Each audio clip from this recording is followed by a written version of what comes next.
Yep. Can you hear me? I can hear me. Yes, all good.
Hey, there we go. Beauty of live TV. Welcome to Thursday premiere night pickleball at All In Pickleball Gym. This is mixed doubles night, and I am joined by Jenna Timmer for the second time this season. Jenna, how's it going?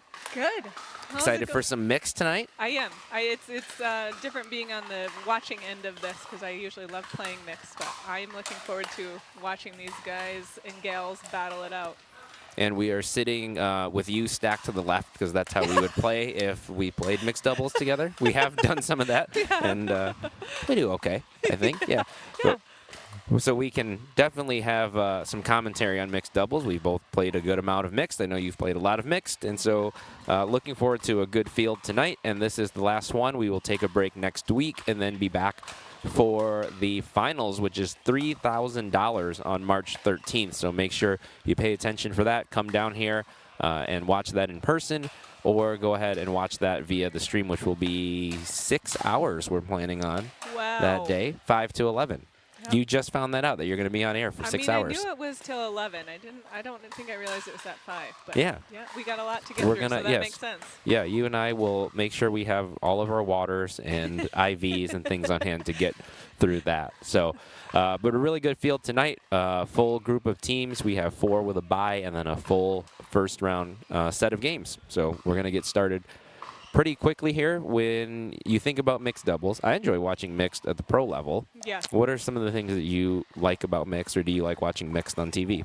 I do like watching mixed on TV.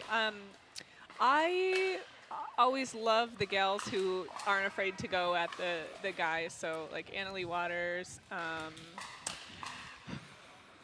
Georgia Johnson's another one. She just fires away. So I always love that when they're stacked up or across or straight on from each other, I should say. I also like the setup part of the game. So where are we putting the ball on, from both partners' perspectives? Where are we putting the ball, and how can we set each other up for a put away? So that's some of the things I like about mixed. My favorite thing is when the girl gets a shot where they can put it behind the guy for a clean winner. Yeah, I don't like that when I'm the guy, but I do like that part of the strategy. Sorry. And it's becoming a big part of the game because of the amount, especially at the pro level, that the guys tend to come over and overcommit. So I think it's interesting for me to see how teams combat that, and then also how that changes strategy, because I do think we talked about, and that's now last time you were here, it was mixed, correct? And I think we talked about how now. I think it was the guys. Oh, it was, okay. Yeah. It was a different broadcast than with Tori, where we were talking about how the strategy is no longer just the guy plays way over to the forehand side. The female is kind of a setup player. That's traditionally how mixed has been played, and I see it very different now. You see a lot of different mixed combinations at the pro level playing that way, and I think when I look at the field tonight, there's a variety of skills and skill sets and styles of play that are going to make it interesting. It's not just going to be the guy taking up the middle. Yep. And I do see a couple teams in the, there was an MLP team, or Zane Navratil was willing to play on the right side, and I forget the partner's female name. But do you remember? At BCO last year, right? Yeah, but they continue. Was it Mari Humberg? Yeah, I think so. Yeah. Yes, I think so. So she loves left, so letting her, be willing to play left, and Zane's willing to play right, and have a non-traditional kind of a thing, and that seemed to work well for them. Yeah, it's cool. I think it's cool to see that. I think you'll see more and more of that as the game evolves. Here's our bracket. Like I said, full schedule tonight. When the first round happens, we are going to be in the all-in volley zone, which will show several matches all at once. We'll focus in on certain courts when those matches are tight or getting close to a finish. There also are individual streams for every court if you want to zero in and focus on one specific court. You will not get the commentary on those streams. Maybe you prefer that, but we hope not. We hope not. Yeah. We're getting started here on center court. First match is starting. Our 8 seed, Sam Trent, Tia Mukherjee, from over on the other side of the state, the West Bloomfield area. They've played TPN before, did really well in mixed together last year. Tia also did quite well in women's, and they are taking on the West Michigan duo of Erica Benting and Alec Timmerman. They've been on quite a few TPNs, and so I think we're pretty familiar with both of these combos. Agree. Yeah. I played Tia way back when she was first starting at an event that Melissa Kildow had out on the other side of the state. She was good back when she was first starting, so really impressed to see her game improve so much, and yeah, just watch her progress.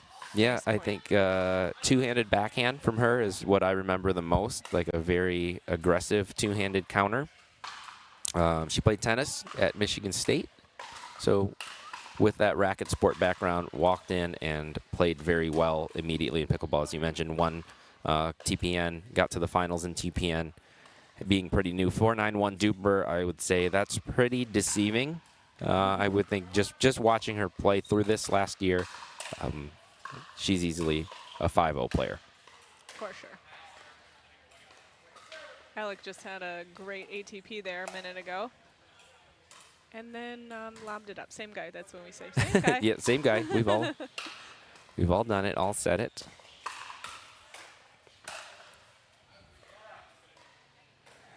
And across the net, which one we're going to go to yet, but Tia's partner is Sam Trent, who has had some really good results both in mixed and men's here. Also has played quite a bit of singles in other tournaments and done really well. 5'7" duper, likes his backhand down the line. Although I think he likes all of his shots. I don't know that he's pretty much got everything in the bag, don't you think? Yeah, yes, I agree. He's a I can do it all kind of guy. Yep. That's great. He's seems like a very humble guy about it. But very athletic and can cover a lot of ground with his speed more than being a bigger guy who takes up a lot of space. Just long on that ball there. Erica Benting, long-time Grand Rapids staple, 507 duper, loves her lob, very good at it. Dare I say, the best lobber in this field. I think the best lobber that I've seen around. Yep. I would agree with that. She's got a great lob. It's very well disguised. Very So well, yeah. it's in like playing her. I know it's coming. I know it's coming, and then still it's like Erica. She still gets it over. She does a great job of knowing when to pull it out of the bag. I think Yeah. that's the biggest thing with her is I rarely see a lob that I think, well, that probably wasn't the right time for that. Yeah. And her partner, Alec Timmerman from Hudsonville, Michigan, also has played a lot of pickleball, been around the scene for quite a while, has played in some pro events, gone and done some APPs, played BCO Pro, 581 duper backhand flick roll. I would agree with that. Very strong on that side. And is a Revelin player like yourself. Indeed. It looks like he's got one of the maybe newer prototypes, possibly, it looks like. Yeah, I couldn't tell what that was, but I'm pretty sure that is a Revelin, but yep. yeah. And they decided not to unwind the stack there and just stay. Seems to work out for them. 6-1 fast start for Mukherjee and Trent as that drive goes just wide to the outside for Alec Timmerman. Really love the 8-9. Oh, and just a little bit wide on the serve. Really love the 8-9 matchup first. I just think that's a really great. It's always a great game, I think. Usually it should be the most well-matched of the first round. Yeah. Doesn't always happen that way, but pretty consistently it does. And in this case, I would say, boy, if we must have quite the field of teams if these are your 8-9 seeds, because this typically, you would think these are two teams that would be seeded a little bit higher, but it's pretty stacked tonight. It is pretty stacked tonight, and yeah, I agree. These guys, I would say, if you're just looking at these teams from face value, you wouldn't think 8-9 seed, but that, again, goes to the caliber of players that are here tonight. Yeah, this seems like a little bit more of like a 4-5 kind of matchup, like a not 4-5 in level, in seeding. Good clarification, Alan.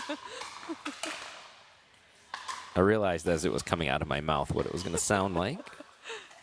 Nice dink there. Let's go check in on the other court 2.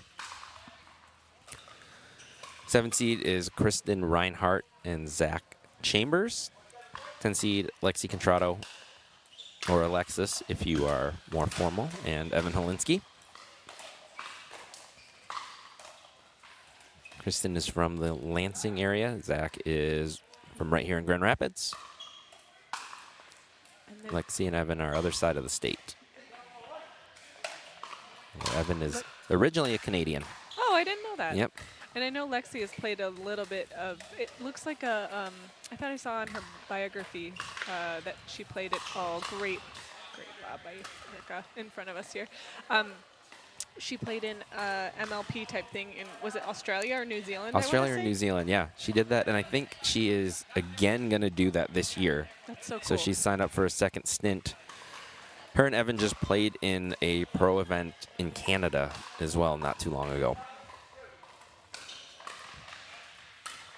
And then Kristen Reinhardt, I would say, for a long time has been one of the strongest women in the state. It was a great ATP by Evan a minute ago. So we are at 5-1 here. Zach had some really strong results in the last couple of years, too. College tennis player, was a college tennis coach. Came into pickleball and it pretty much immediately was winning at 4-0 when he came in, and then moved to 4-5 and 5-0 quite quickly after that. Yep. His hands are so fast. Really good all-around game, but I think a really good mixed player. Yeah. Also. Yep. He's great at covering a lot of court.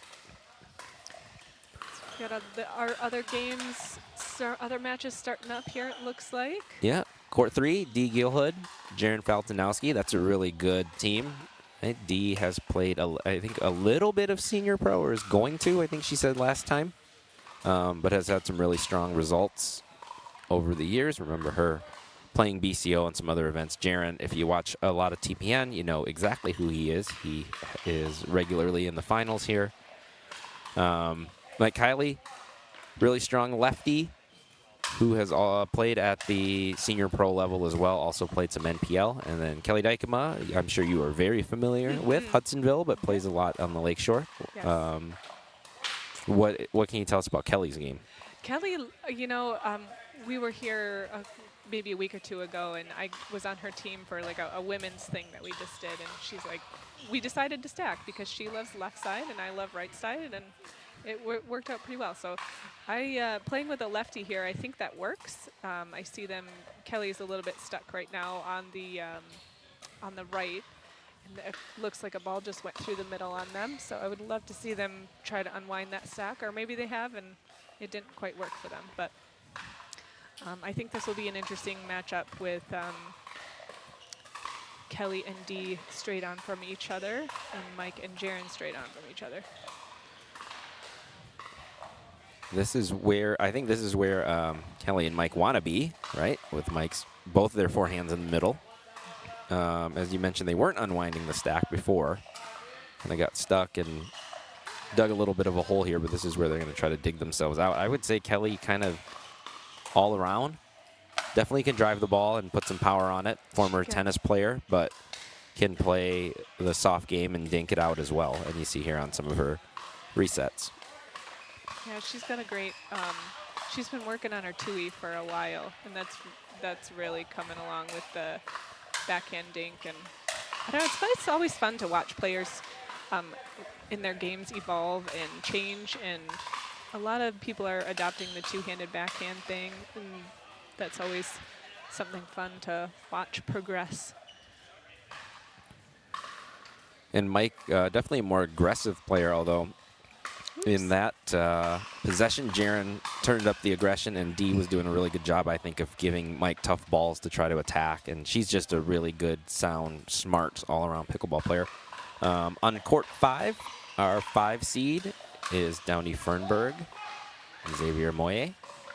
It's Bree DeWeert and Aiden Fickle. That is another Lakeshore team, correct? They are. I'm playing with Bree on Monday, so she lives like in the neighborhood next door to me. Oh, okay.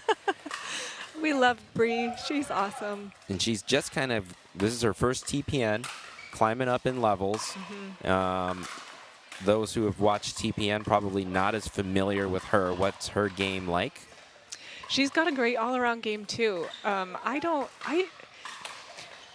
think she's got a great soft game, and she's got some great drives. She speeds up. She's pretty aggressive. So I mean, I like the way that she plays, and she's fun to play with and against, just because you're sometimes on the receiving end of some of those speed ups.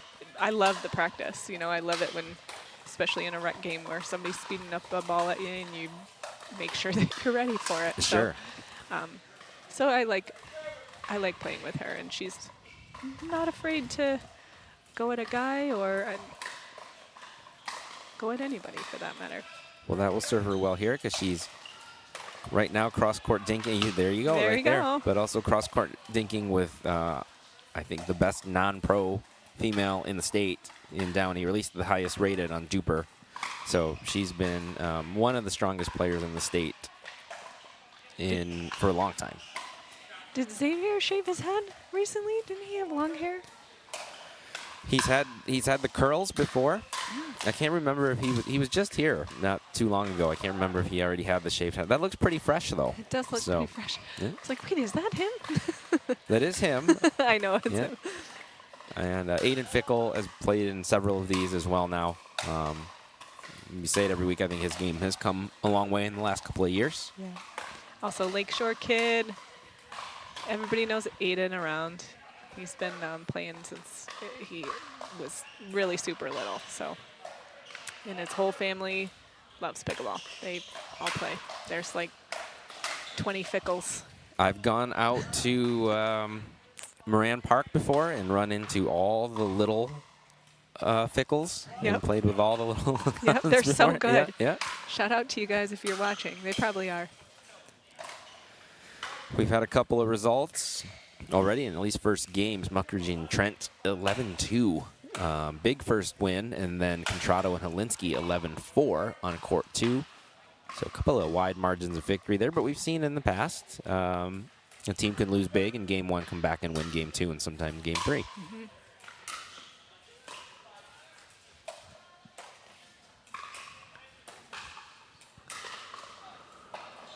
Just missed on the speed up there in center court. Yeah, she gets aggressive with that.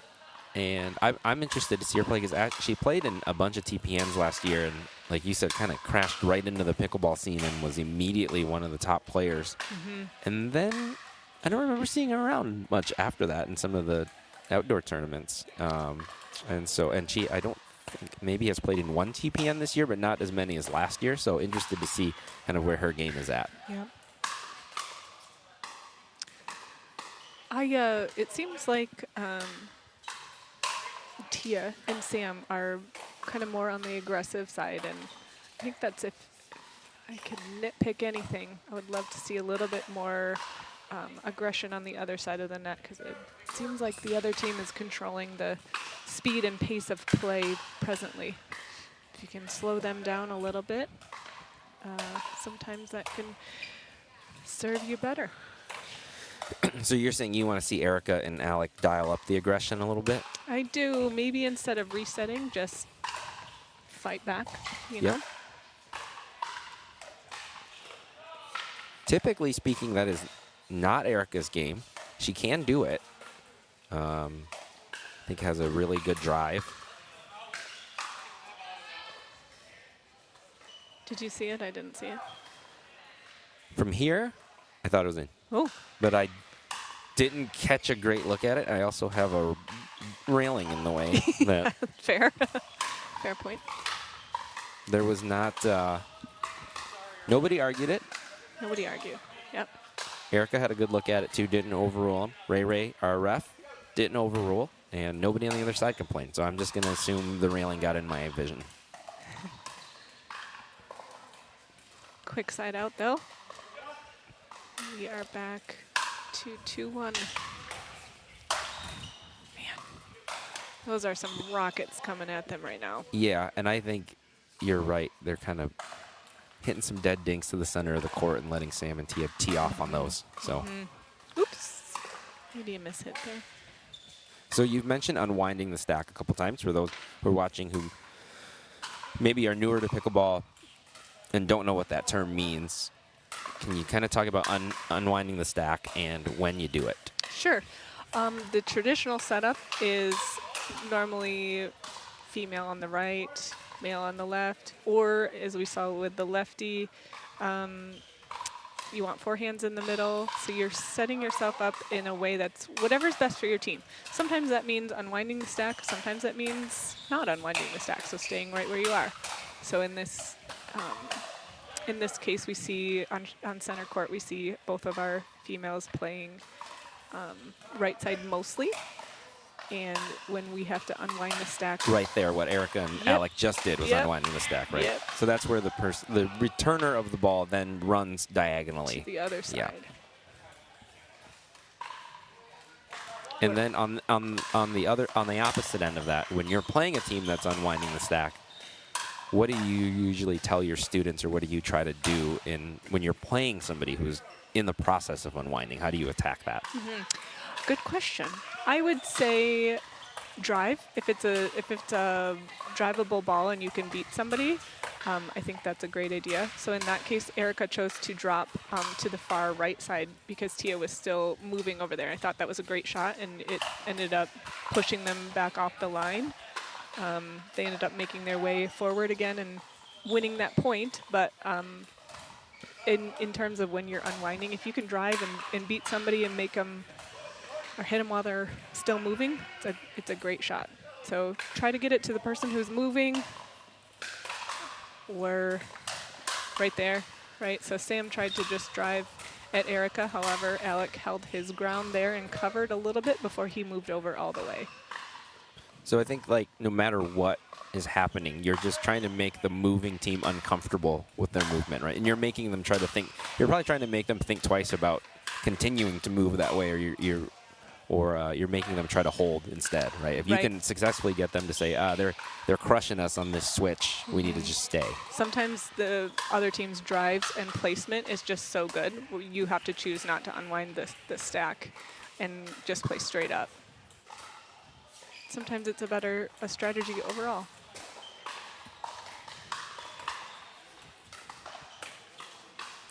There's that lob.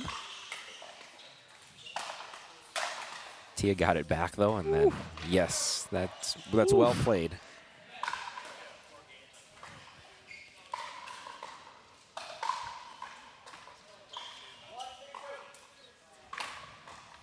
We are at 162. I think that's what Alec needs to get going a little bit. That's some of the aggression you were talking about. That's what I was talking about. Yep. Fire first. Yep. Make them uncomfortable before they make you uncomfortable. So right now, Sam is doing a great job, I think, of finding balls to poach, making them aware of him. Big in the middle on that last one. And I think the comfort with him and Tia, too, playing together so much. For sure. I was just thinking, she looks very relaxed right now. I think she's always like that. Oh, that's good. I want to channel that energy. Yeah. She's like, we said that last year. She kind of just trots up to the kitchen line very casually and then will fire a two-handed backhand at you with incredible speed. But you wouldn't know it's coming based on her demeanor. I think also, yeah, when you see Sam kind of poaching balls, kind of running around on the court, he's doing so with the comfort of knowing how she's going to react to that also. Another good poach there by Sam. Doing a great job of just playing big. So the backstory was she was just playing, I think, with family, and it just come over. Tennis had just ended. She was just done at Michigan State and was starting to hit some pickleballs. And obviously coming over from tennis, she was hitting some pretty good balls. And Sam was playing on another court and walked over and said, That's awesome. I think you're going to be pretty good. and here we are. And here we are. They're on the verge of making a very good team out at maybe 11-2, 11-2. 11, yeah, match point. And then on Right? match point. Yes. This was You my battle remember it from last time. Yes. You know what I just have to remember is the tennis game set match. So there's obviously, I don't think, any sets. There's not a set, yeah. So it's then just game. I just got to go game, set, match, Yeah, and just then I got it. Game and match. So on court 2, Contrado and Holinsky continue their run, 11-4 in the first, now up 9-2. Court 3, we have a reversal. Gilhood and Faltinowski took the first 11-3, now down 4-1 to Dykema and Kylie, who just took the serve back, too. I think Kelly and Mike can be a pretty offensive team if they get going, so I assume they're kind of came out hot in this match, especially Mike when he gets his drive going. Yeah. And Kelly actually just had a drive there, too. And it set up the point well for them, and then till it hit the net and bounced up, and D smashed it. Ooh, just out. Wide, yep. We are at match point on court 2, Contrado and Holinsky. It's Evan Holinsky at the top of your screen serving for the match. Whole lot of green on that court. And that one just deep. So that's a big win. They're the 10 seed. First little mini upset of the day. Little mini upset, yeah. Oh, that's a good team, too. Again, that's that seeding maybe a little bit deceiving because they did just play in a pro event together in Canada.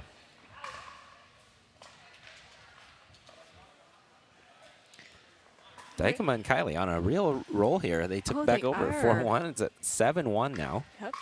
Sometimes it's that first game nerves, too. That you just, oh, and another one just sailed wide there. First game nerves just, they get to you a little is it bit. On the 2? They're on the 2. They must, but no, it is 8. I think that, okay, yep. I think there was some question as to whether or not that ball that was called out was out. Ref on that court, Bob Trout, all over it. Side out, but a really good run there.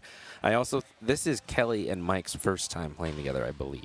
Oh, they haven't played like rec play together either? Maybe in some rec, but I don't think much. That's cool. I enjoy everybody on that court. I mean, I enjoy a lot everybody pretty much in the field. in Yeah, the yeah, field. yeah. I'm just saying, like, there's it's just fun to watch people that you know play each other and people that you like play each other. Good folks for sure. Yes. On that court 3. On court 5, how about this? The Lakeshore duo making a little run here. I think they took over at 5-9, and it's now 9-9 with the serve. Am I allowed to root for anybody? That's not allowed. You can't. You're Lakeshore. It's okay. Ooh, was it Lakeshore, you know them. Bree's kind of trying to climb the ranks. That was in. 10? Are we at then 10-9? I think it's 10-9 right now. Or 10-8. They won the first big 11-3. Now they're down 2-9. The score was wrong, so I don't know if this is the right score or not now. For D's game? Yeah. Oh, okay. Oh, No, no, for not this for J- game. Sorry, this game. I assume now we're at the right place. I think we are. Some confusion. Score changed. Anyway, we have winners up here in the booth. Oh, they did. Okay, so now we're at 10. Oh, see, 10-10. now it's 10-10. I knew something was off. We were on the right track. Whoever's changing the scoreboard, don't listen to me. All right, we have our first winners. Tia and Sam, congratulations. Good job, guys. Yeah. Tia, is this your first TPN this year, or have you played in the TPN this year? I played in Played in 1. Oh, wait, we're going to turn your mic on. That will help. Oh. You played in 1. Yeah. Okay. So have you been playing a lot of pickleball, or have you been doing other things? I've been traveling a lot. I travel for work, so I try to play when I'm home, though. Okay. You didn't seem too rusty. How did it feel? Yeah, it felt good. I feel like this time I had about a week to be at home to be able to play. Last time I really did it. Yeah, you're right. And Sam, looked like you got going pretty good, covering a lot of court, running around. You got a lot in the gas tank for tonight. You're going to be able to play that way till 10, 11 o'clock tonight. That's the plan. Yeah. We got a tough one coming up here, so we're gonna have to use a lot of it up here, I'm sure. All right. Who's the next one? We got Casey and Jesse. Oh, Casey and Jesse. Yeah. So Casey Cullen, Jessica Samari. Have both of you played the two of them before? Maybe not together, but separately. Yeah, separate. So Yeah. what are the let's break them down a little bit. What are the challenges of playing Casey and Jesse? Well, Casey's Casey. Yeah, Casey's just gonna be all over the court, honestly. Yeah. That's fair. That's a Yeah. fair assessment. Yeah, we'll see. We have a plan. Yeah. We'll see. Jesse, I think I've played only one time, so and it was like She over played her a in year women's. ago. So yeah, I played Jesse once or twice in mixed. We played Jesse in mixed as a warm-up game. yeah. We can't forget Okay. that. Yeah. Killer backhand. I love it. Yeah. Kudos to you guys. I was noticing how much pressure you were putting on the other team. So just from a strategy perspective, was that strategy going into it just press, press, press? Yeah, that's Honestly, that's when we're at our best, when the Sweet. ball's moving fast. That's what we want to get it going. And if the ball's moving fast, I think that plays to our game. So yeah, that's part of the plan. We were talking last time when it was men's that several of the players said Casey is by far the best trash talker in the field. So you both seem pretty chill. Do you have a strategy for dealing with any chirping? I get chirped at Casey a decent amount. Casey, he was her tennis coach. Yeah, he was. Oh, no Okay. kidding. All right. So there's So we're not There's worried about the chirping. Yeah, Okay. no. No. Can Are take you it back a little bit. gonna try to body bag him at all? Your old Oh, yeah. coach. Okay. Yeah. I expect at least one. One body All bag. right. We're rooting for the body bag. All right. Yeah. Well, they're warming up. I don't want to keep you as they're warming up, so we'll let you go. We're excited to see that match. Congrats on the Vic. Congrats, Yeah, you thank guys. you, Thank you. Court 3 finished, first of all. Game 2, Dykema and Kylie just ran right through that second game, 11-2. So we had an 11-3 and then an 11-2. They came out hot and just kept it going. And I think are starting off well again here. And then Court 5, Fernberg Moye ended up pulling it out after we got the score figured out. But it was 10-10, deadlocked. And they were able to pull it out. But I would say for Bree and Aiden, after being down 9-5 to get it to 10-10, you got to feel pretty good. That's great game. Bree's first TPN match. She's playing that team, and she did not look at all like the moment was getting to her or anything like that. Played very well. Yeah. Good matchup. So let's see if they can pull out a win and push game 3 right here. And then Kelly and Mike are off to a 2-0 start there. They figured something out. Either they figured something out or they just got more comfortable. I think the comfort was a big part of it. They seemed to figure out playing with each other a little bit, which I suppose if you don't know how much Kelly has played with a lefty. I don't remember her having too many lefty partnerships in the past in women's or mixed. Sure. Yeah, that makes sense. There's not a ton of people now that I'm thinking about it. Lefties, no. We've had some good ones in the last couple weeks, though. Aaron Caterberg played in the last 2. Mike, but there's not a ton. And then there was there's a gal who plays too that's a lefty from the other side of the state. Ah, shoot. It's going to bug me. I don't know if I know that person. We'll try to figure it out. I think I played her last year in TPN. Oh, a gal, Sarita. She's in this. She's in this tonight. Yeah, Sarita? Yeah, Sarita Schoenbeck. How silly of me. I was just thinking about that today, about how she's got a new partnership tonight, and she's a lefty. Yeah. Oh, good. Yeah, she's playing with Nick Romano tonight. All right, so we haven't seen them up yet. No, not yet, but they're coming.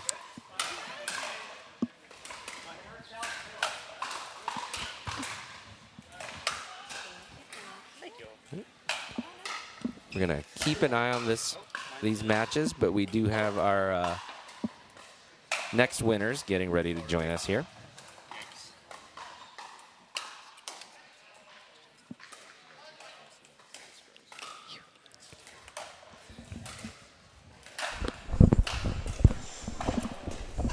All right, we have Evan Holinsky and Alexi Contrado. Guys, congratulations on the victory, first of all. Thank you. Yeah. And you two have been playing together quite a bit more now, right? I think I saw you played something in Canada together, a pro event. Yeah, we just played last weekend. Don't ask us about it. Uh-oh. Now we have to know. This is much better here. It was, Tonight was better. Yeah, so far a good start. All right. You're And back. then you were in like a New Zealand MLP, or tell us how we were wondering about how that works. Yeah, so it's MLP Australia, and this year I'm actually doing NPL, so National Pickleball League. So that's in Australia, and then MLP Challenger too. Brandon and I both are for the Brisbane Breakers there. Super cool. How do you get involved in something like that? You kind of sign up for it. We have a lot of ties to New Zealand and a lot of family friends over there, so it's kind of one of those. We found out about it when we went over and did some clinics. So just found out you apply and get drafted. Kind of the same thing here, and they just do a big draft. So super cool. I love that. And do you have to temporarily move over then? Or how long are you there? Or you go we back go and forth? Back and forth. You go back and like forth? 2 weeks at a time, Okay. and then we're back. And yep, it's good stuff. That is fun. Evan, are you doing any of that? No. international? I'm going for the Canadian National Pickleball League. It's like MLP, but just Canada. Okay. Yeah. When does that start? The tryouts are March 22nd, and the draft is April 2nd. Okay. Yeah, I believe the season kicks off in May. Very cool. So you beat a really good team and a wider score than we expected. What seemed to work in that first match for you? Just being loose and having fun. That's our motto for the night. We learned matter a lot what. from last weekend. We were very tense then. Now we're on a mental reset, and now we're just having fun playing. Sweet. Right. I don't remember anything happening last weekend. We struck that from the record. Oh, right? that's right. I don't There even was know nothing what last happened. night. Yeah. we know nothing about My bad. that. Yeah. I don't even know what happened. Yeah. Sometimes So we good. forget. That's all right. Yeah. Oh, All nothing right. happened. Well, it looks like we're starting to get going pretty soon here on the second round. We're going to let you guys go. Hopefully we see you up here again. Good luck in all Good of the luck, you guys. international Awesome. play. And Thank you. hopefully we'll see you back up here. Thanks, you guys. guys. Thank you. Good to see you. We are on Game 3 now. After a fast start in Game 3, Dykeman and Kylie have now fallen behind. So Gilhood, Valtinowski figured it back out. They're up 6-2 now. Yep. Man, that went fast, didn't It did go quickly. We went away, asked a couple of questions about other countries, and then all of here a we sudden are. we flipped sides and it's 6-2. And on court 5, Fernberg and Moye up 6-3 now. But DeWeert and Fickle had a big comeback in game 1, so we'll see if they can repeat that.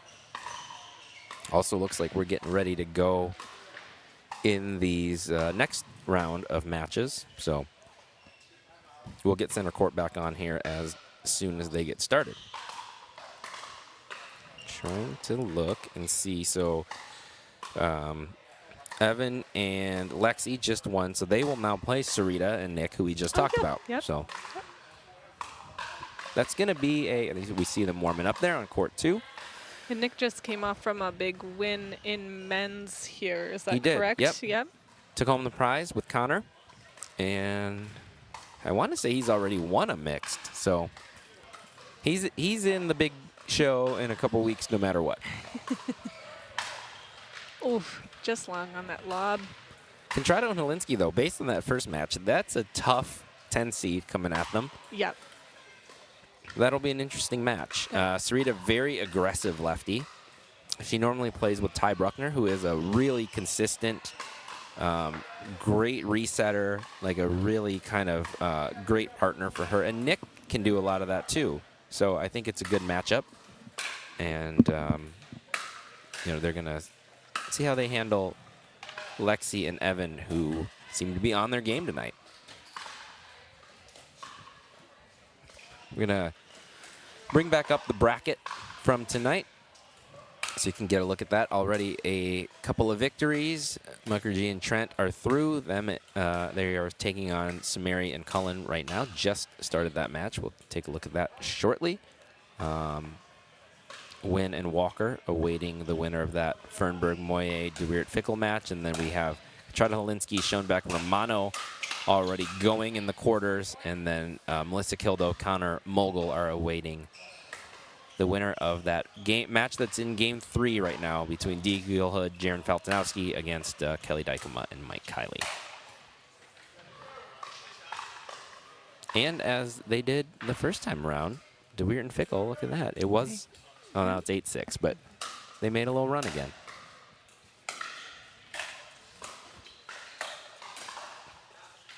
We're only a couple points in on center court between Cullen and Samari and Mukherjee and Trent. A couple points in. What are you noticing so far? I feel like you've been watching more carefully than me. Jesse and Casey are playing a little bit more of an aggressive game, and I am interested to see how. Ooh, oh man. Even that he got there. Just that, yeah.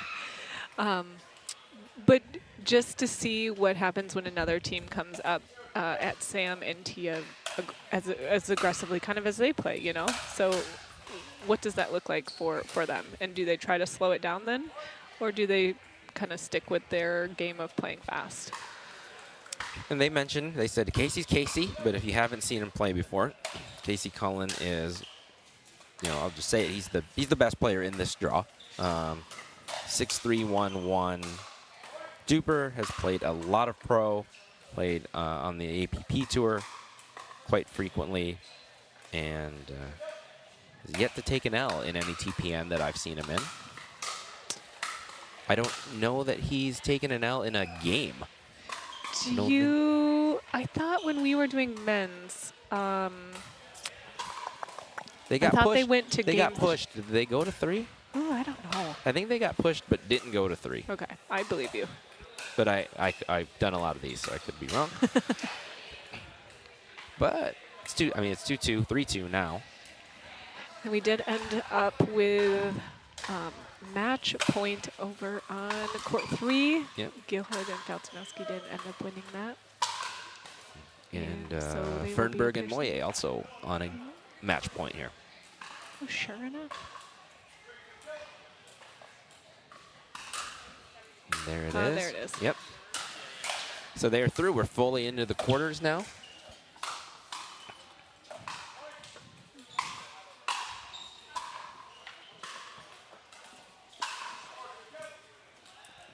Trada Helinski off to a early mini lead here at 2-1.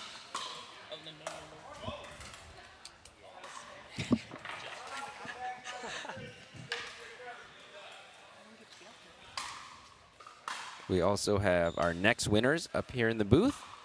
Jaron Faltinowski, Dee Gilhood. Welcome up. Thank you. Congratulations on the victory also. Appreciate Thank it. you. Yeah. Guys? I guess we'll get should we get the bad news out of the way first? What happened in game 2? Yeah. What did happen in game 2? A whole lot We of know what stuff. We both fell out of rhythm, and Yeah. they got into rhythm. So mainly just that is a game of momentum, right? So they Yeah. hit some really good shots to start the game with, and then just carry that through. Our confidence dropped a little bit. Right. And then We let them play their game is what happened. Correct. And we didn't play ours. I like it. And So- then they came out in game 3. They had a little bit of an early lead, and you were able to flip that. So what changed? What little mini thing happened there that you were able to get it back going in game 3? it's mainly just dictating the pace. So Right. once we were able to settle back down into our game versus their game, they're obviously exceptionally good with any ball that's coming fast. So just getting that ball low anywhere really helps. Right. That was my question. Oh, that was your question. Yeah. Okay, Wow. I took Good your job. question. Sorry, we're on the very same page. What are there any challenges to playing a lefty, especially an aggressive one that maybe was an adjustment at all? Yes, we talked about that early actually, and it was reminding me that he was left-handed, and then playing the corners rather than playing the middle of the court, which Right. you usually do. That's so hard. I find playing lefties from the person on the right side so hard. Right. Playing a male on the left is very hard, or a Yeah. male on the right is very hard because the dinks are so different and they can just reach in so quick with their left hand and poke that ball out of the middle so quickly. Exactly. So Jaron reminded you to. I did, gave you the- and then I Yeah. actually, before we started, was like, just so you know, as they're in front of us, Yeah. he's a lefty. He reminded me, and then I'm like, you're gonna have to remind me again. I relate with that so much though. It's so true. I don't typically play like the hand. I play the open court. Yeah. So Yeah, yeah. which is very smart. Well, That's smart but playing. I hit, mean- hit it when they're not. there though, they're covered. Oh, that's very They're fair. covered in the open Yeah. court. So So, yeah. so I was using that to get into advertising that you coach. So Oh. if people want insights like that, like which hand the paddle is in, their opponent is using to hit the ball. Yes. They can get those insights from They you. definitely right? can, yeah. How do they find you? Hook me up at the Lakeshore Pickleball Academy over in Grand Haven. Yeah, teaching over there. Can't wait for summer to hit. Get outside, as most all of us are definitely itching to. Yeah. Do you still do level 1 camps? Level up, yep. Level up, there we go. I'm going to Florida tomorrow morning, actually, like early morning. So that's Okay. so terrible for you. it's so terrible. Yeah, the 5 a.m. wake up call. Feeling is- really bad. Thank you. Yeah. Yeah. I got a message from one of my students who was like, Larry says hi. Oh. So you might see her tomorrow. Okay, Her name's that's the Carol. one. Hi, Carol, if you're watching. That's awesome. Hello to all my students too. And then Dee, you tell us about what you're doing with you're doing a facility, yes? Yeah, so we're building a club from ground up in Auburn Hills, Michigan. And it's called Greystone Pickleball Club. And it's just super exciting. We're going to have 15 standard courts, a championship court, and a grandstand court. Love it. And we're going to have a podcasting booth and a Wow. broadcasting booth and restaurant. And Wow. yeah, Will Super you cool. have dumbbells there? I Dumbbells? mean, Dumbbells? maybe only you. Oh, okay.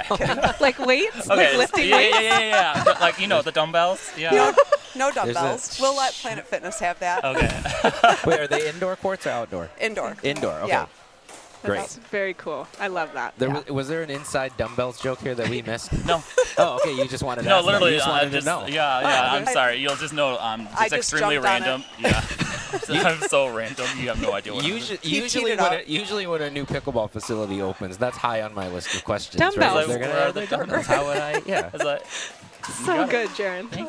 yeah. Priorities, right? For sure. Priorities. All right. Well, the quarters are rolling. I think you're the last box that needs to get filled here, so we're Right. gonna let you guys go. But hopefully we see you again. Appreciate Thank you so it. much.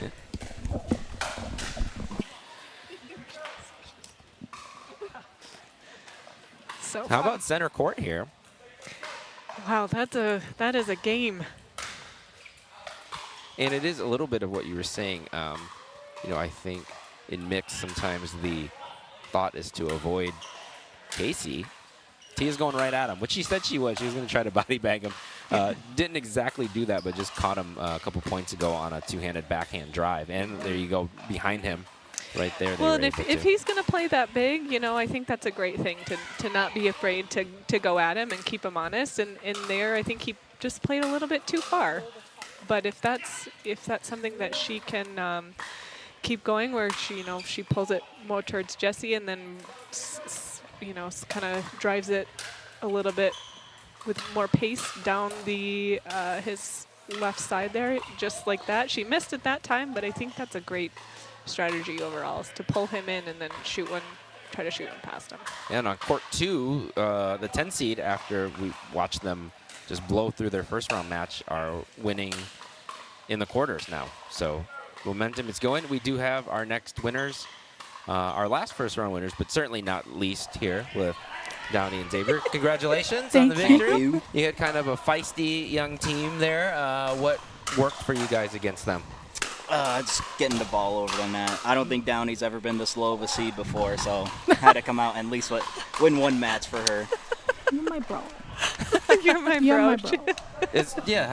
How did the partnership come about? I mean, how did you guys decide to play together? You guys know each other well, for right? like Yeah. 9 years. My bro. Yeah, now we're boss over at Court 1 Athletic Clubs. He's our new tournament director, head pro, Downey. Oh, that's okay. I moved from Mac to Court 1. Okay, so you get to tell her what to do? Is that what she's trying to say? I get to try. You get to try. I get to try. He's my boss. So what do you have coming up? Are there some tournaments coming up that people should know about? Some events? Anything? We have our second tournament this weekend, Court 1 Athletic Clubs, the March Smashness. Smashness? I like the March name. I like Smashness, it. yeah. I like it. Yeah, that'll be fun. We have our open singles tomorrow. We actually have some pretty good players coming down, like Brandon Contrado. So Okay. that'll be fun. And then next tournament for Downey and I think, will be Meyer. Meyer games. You two will play Meyer games together. Okay. Looking forward to that. Downey, do you have any other tournament plans or anything else coming up? I'm in 40 now. So We're young bucks here. yeah, we are bucks. And I try to find a partner that are 35 plus. And fast. Fast. Yeah. But I think he can carry me, so. And how do you feel about having to carry Downey? Be her boss and carry her? That's a lot of responsibility. I've never had that feeling in my life. It's good for me. It's That's good. awesome. Who's your next opponent? I can look it up. Monica And Chris Oh, Walker. Monica and Chris Walker. Have you played together? I don't know if they've played together before, but have you've played them separately? Yeah. I imagine. Yep. What are the challenges of that team? Try to keep my paddle up for Chris and Monica. They both hit that ball harder than anyone else, especially with those carbons. So get the ball over the net and pray. All right. Just keep it low. You'll be fine. Good strategy. Well, I think we're getting ready to start that match, so we'll let you guys go. But congratulations on the Thank you. victory. Yep. Congrats, you guys. Thank you. All right. Every time we do an interview, somebody goes on a big run. Schoenbeck and Romano, we're down 7-2 or 7-3 when we started that interview, and they're now up 8-7. Yeah, I think Lexi and Evan, though, they're on fire. I love watching them. It seems like they're, again, just like they said earlier, having fun and keeping it light, and sometimes can be a good mental strategy. Have you played Lexi before? Oh, like maybe when I was like a 4-0. Yeah, I remember that too. She pretty quickly went from, I was like, wasn't she just playing 4-0? Yeah. And then she moved Maybe up pretty once quickly. in 4-5. I want to say she was like 4-0 in a BCO maybe 2 or 3 summers ago. And I turned around and she was in an APP pro draw. Yep, so true. So true.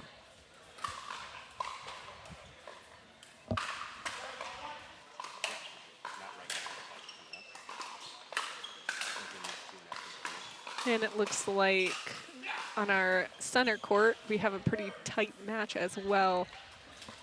I thought Sam and Tia would be tough.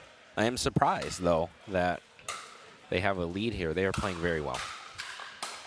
All right, we're going to take a quick commercial break, though, and we'll come back with the end of these quarterfinal matches. Welcome to All In Pickleball Gym, the first dedicated indoor pickleball facility in Grand Rapids, featuring 5 full-sized indoor courts and 2 trainer courts that feature a professional outdoor pickleball surface. 16-foot full enclosed ball containment nets on every court will ensure that you will never have to yell ball again. Looking to level up your game? Join any one of our leagues, drill sessions, or training clinics scheduled throughout the week. Industry lighting, online booking, key code access, custom training courts, and players lounge are just a few of the amazing things about All In Pickleball Gym. Come check out our facility in Byron Center, Michigan at 400 76th Street, Byron Center, or visit our website at allinpickleballgym.com.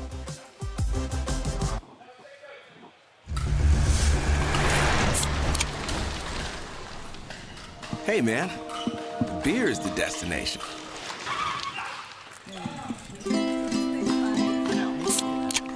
Cat tag.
We are Selkirk.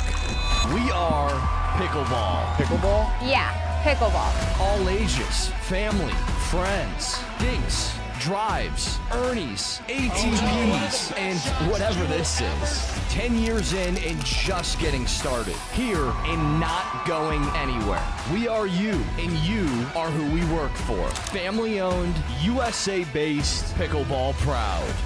Selkirk Sport. We are pickleball.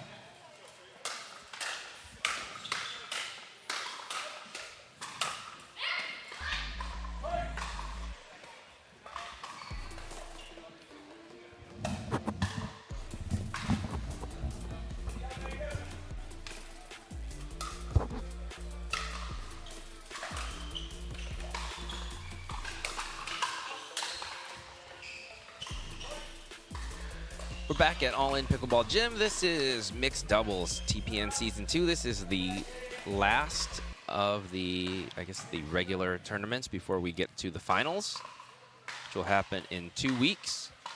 This is tonight's bracket, though, so somebody will win $800 tonight and then go into the TPN season finale in 2 weeks. That'll be for $3,000.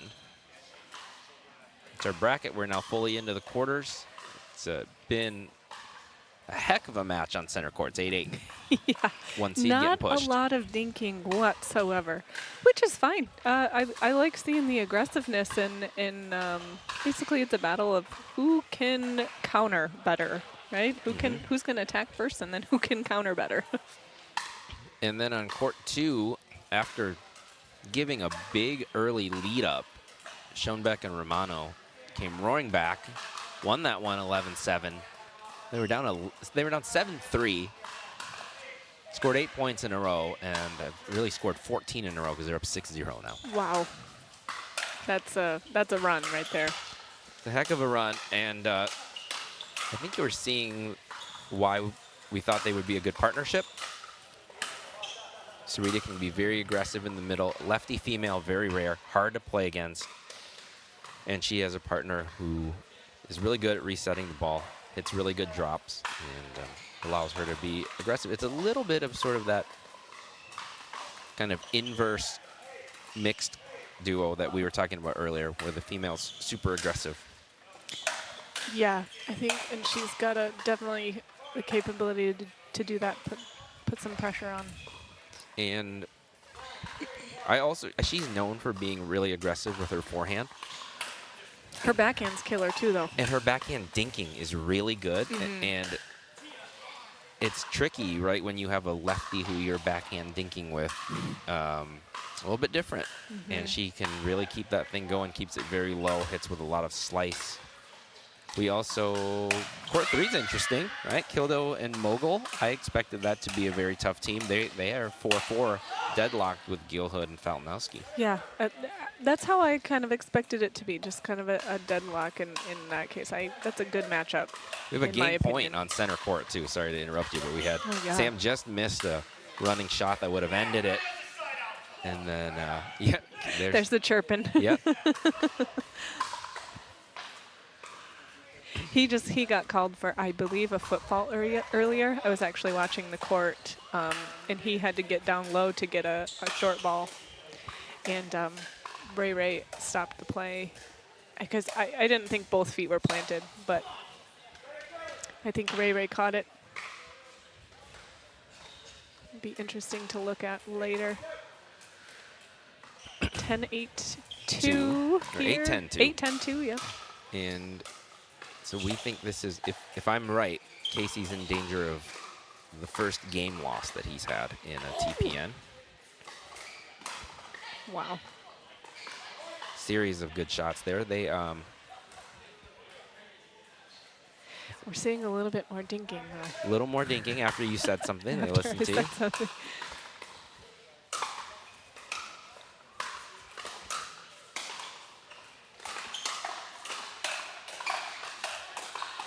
Couple of really strong counters there. First, Tia fending off Casey's drive with a one-handed counter. I haven't seen her go one-handed on the backhand side too often. She countered one-handed there, kept the point going, and then Sam put it away. That was deep. Yeah, I was going to say that looked deep.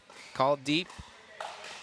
The 8th seed comes out with an 11-9 victory in game 1.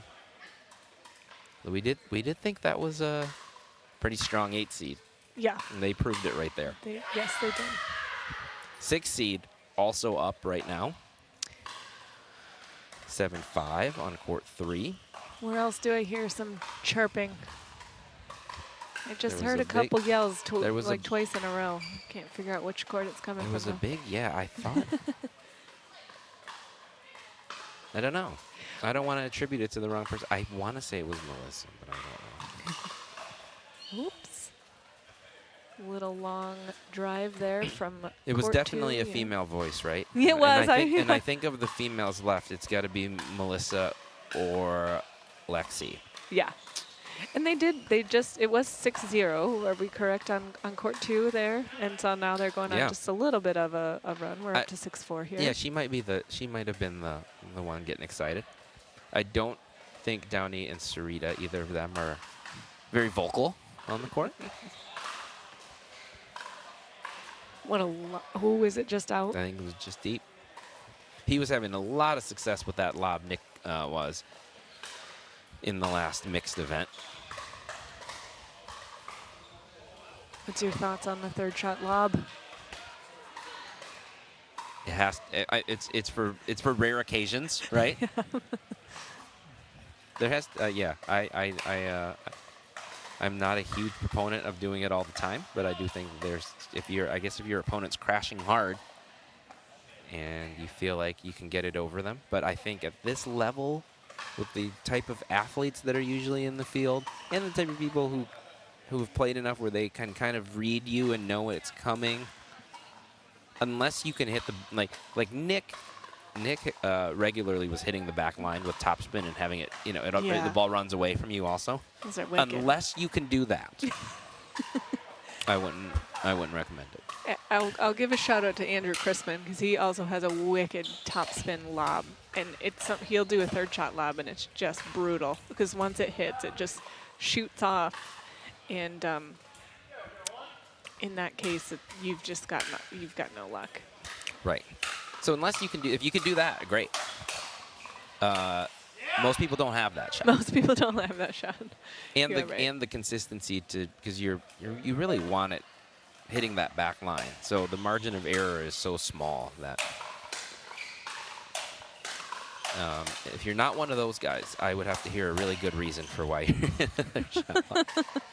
I do it maybe once a day, maybe twice a day. Like if I'm playing around in pickleball, I just like, especially to the 6'4", 6'3", 6'4" guys that are in West Michigan, I'm like, can I get it over your head?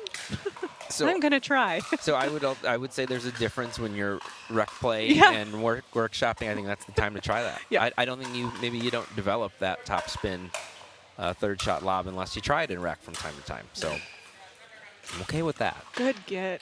Oh, good try though. Wynn and Walker on court 5 are at a game point. We haven't introduced them yet. That is Monica Wynn up top on the left, Chris Walker in the matching purple. They got matching fits. And purple, we don't see a lot of that. They match the kitchen. Would have been awesome if they had blue shorts. That would be. Chris played really well in men's last week. Monica has had really good results in women's and mixed as well. I believe she's already won one of these this year, so she is in the finals already. She just played in an APP thing, I think, recently. Is that correct? Mm-hmm. Yep. In Florida. I think she played in several draws in that. That's awesome. She's been trying a little singles, which Spring Arbor tennis player, part of the Spring Arbor mob we have in the pickleball scene. And that is a game 1 victory for Wynn and Walker, 11-5. Court 3, it's 9-9 now. See, every time we flip away, we come back, and things have changed. Still, last time it was 4-4, wasn't it? Or did one of the teams pop up a little bit? I forget. Oh, you might be right. Oh, I thought Gilhood and Faltinowski had a pretty good lead. I think it was 9-6. Okay, yeah, it could have been. We went off that court. Center courts, Marion Cullen trying to find a little daylight here, up 4-2, hoping to force a game 3.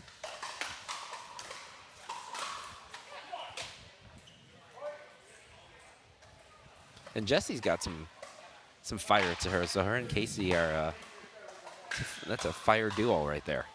It is. I've played Jessie in women's, and I don't see that side of her in women's often, but I like sometimes the chirpiness of one partner will bring out the chirpiness in this kind of a scenario. So Sure. I like it. I'm all for it. I don't even know that I would categorize her as chirpy. Just No. a lot of like yeah, trying to pump up. go, Yeah. Her Jessie's version of chirpy. Sure. Yeah. Can't all be held to Casey's standard. Then we got match point on court 2. You've picked that up very quickly. Listen, I did just say the tennis thing in my head before I said it. It's all right. Whatever device you need to use to remember things.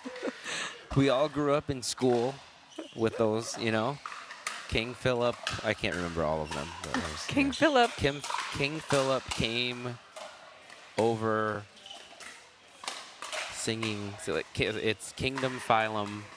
For what? It's like classification of animals. Oh. Kingdom Phylum class order. Bringing me way back. But I don't know why that was the one I chose to bring up, but I was like, what is this in because reference I think I to? knew all the other ones. I actually had to use that one to remember those because it didn't make sense. There's one in there's one for music, right? It's every good boy deserves fudge. Oh, look at that. Or face, F-A-C-E. Face, yep. All good. What was the other one? Every good boy deserves fudge, and then there's another one on the lower cleft.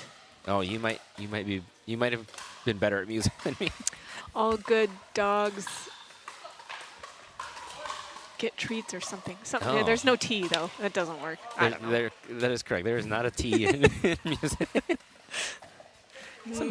We got match. Match is over on court 2. Looks like Schoenbeck and Romano come out with that win, so we will see them up here in a little bit. Yep, and into the semis, where they will play the winner of court 3.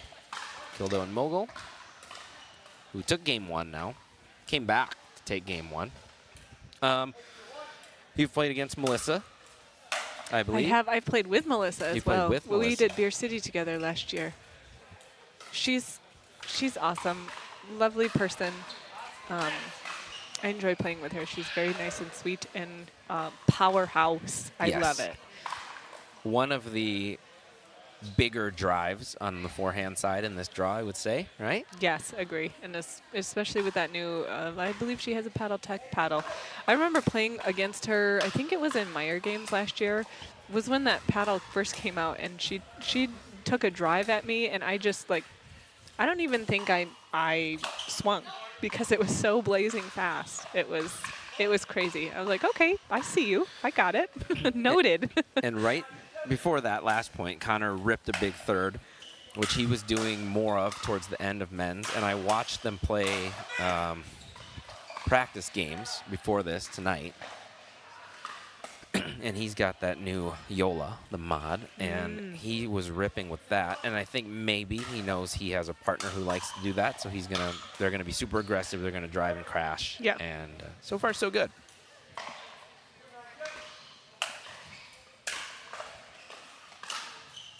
It's Marion Cullen righted the ship after losing game 1. They're up 9-2 now.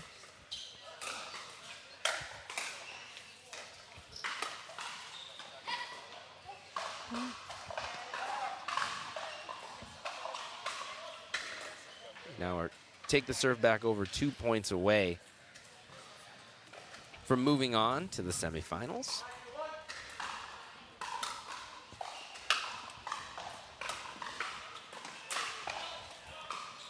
Sailed that one just a little long, and now we have a game point on center court. To go to 3, yeah. Go to 3. We haven't had a lot of 3 gamers tonight.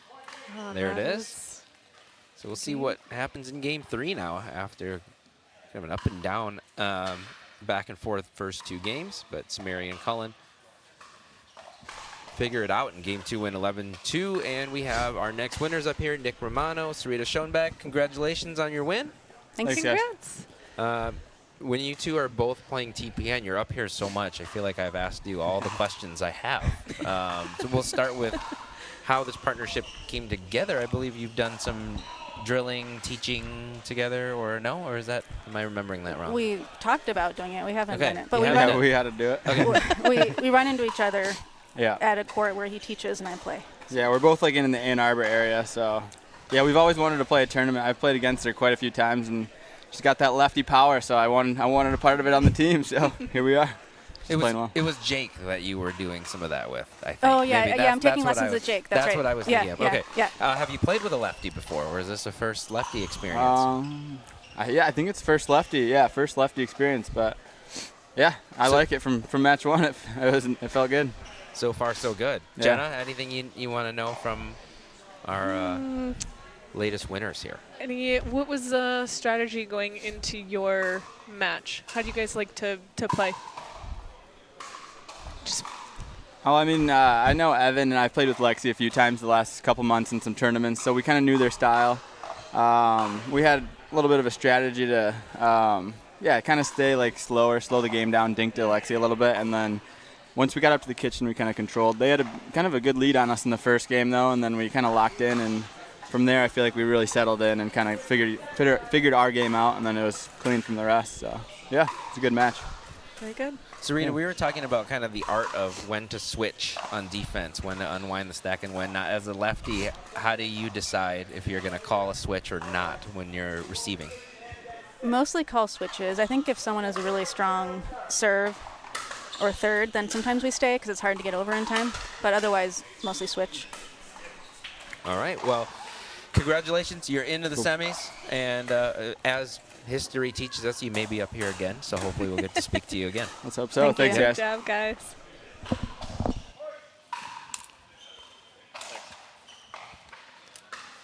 Fernberg and Moye on court 5. Off to a good start, threatening to force a game 3 after losing game 1 to Wynn and Walker. Looks like on court 3, Melissa and Connor have pulled up a little bit further.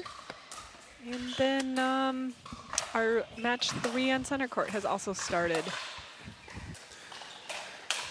Kind of a tough game 2 for Mukherjee and Trent. They seem to they've come out better, I think, in game 3 here. They just look a little more comfortable. Look more like they did in game 1. Just Classic jinx. Almost fell up here if you're wondering what that was about.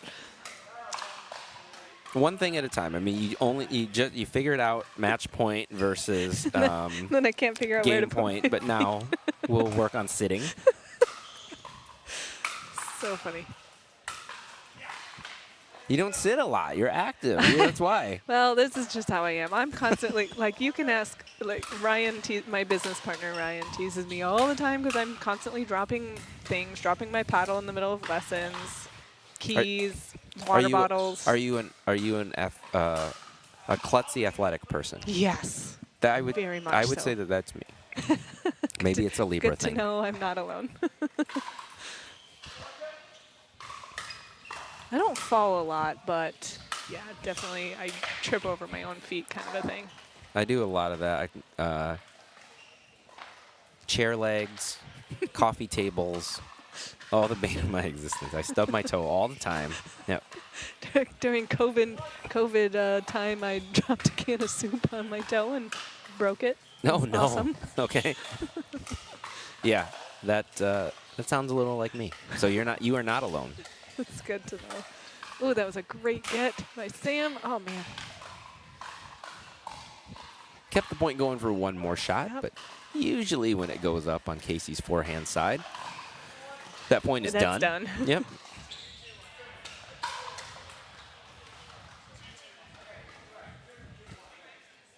Two on the 1. On center court.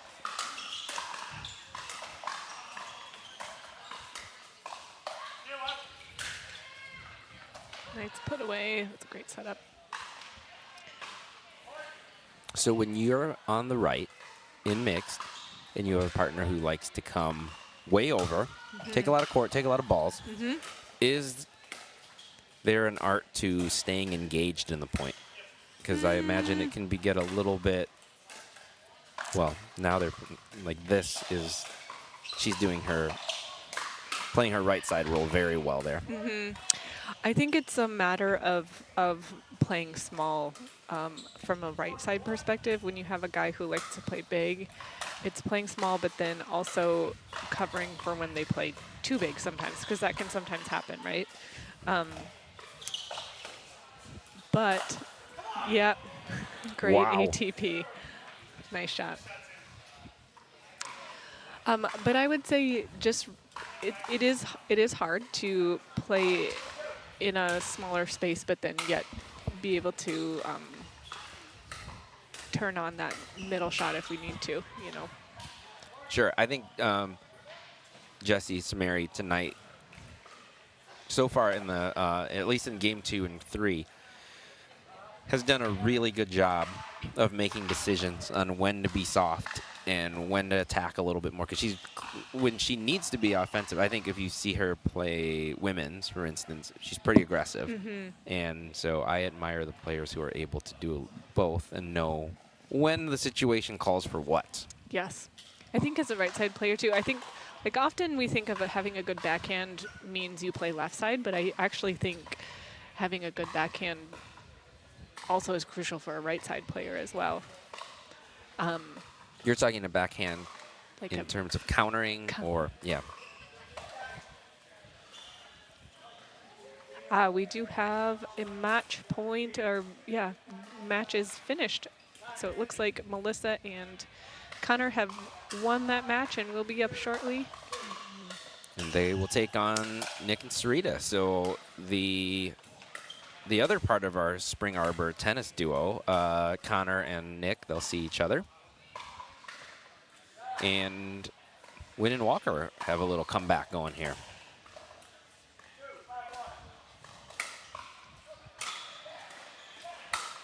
Big backhand put away there from Monica Wynn. Oh, that's also a good get from Sam there on the center court. I've always said to people who say, I'm not, I don't know if I can play pickleball. I'm not very athletic. I'm like, you don't have to be super fast to play pickleball, but as No. Sam shows, it certainly helps. It certainly helps, yeah. But you are right. You don't have to be super fast. You have to know how to slow the game down if you're not super fast. You can kind of matriculate your way around the court. Definitely easier. Matriculate. That is the word of the day. Wow. I'm going to have to Google that one. Oh, okay, yeah. I think it's like one of those words that they say in football broadcasting that they don't say anywhere else. There's several words like that. I'll have to think of other examples where they're like, you just kind of matriculate the ball down the field. And I don't know that I've ever heard it used in any situation other than a football team slowly driving the ball down the field. Big counters there from Chris Walker. Gets excited. He's a fun player to watch. Just showed you why. Stylish shot for a stylish man in the purple. You get it, right? What's the... No, it says the definition of matriculate, to enroll as a member of a body or especially of a college or university. Well, maybe I've been... You've been misled by the football community? Football. Come on, Joe Buck. I'm going to... Hold on. We have another... Do we have another game point somewhere?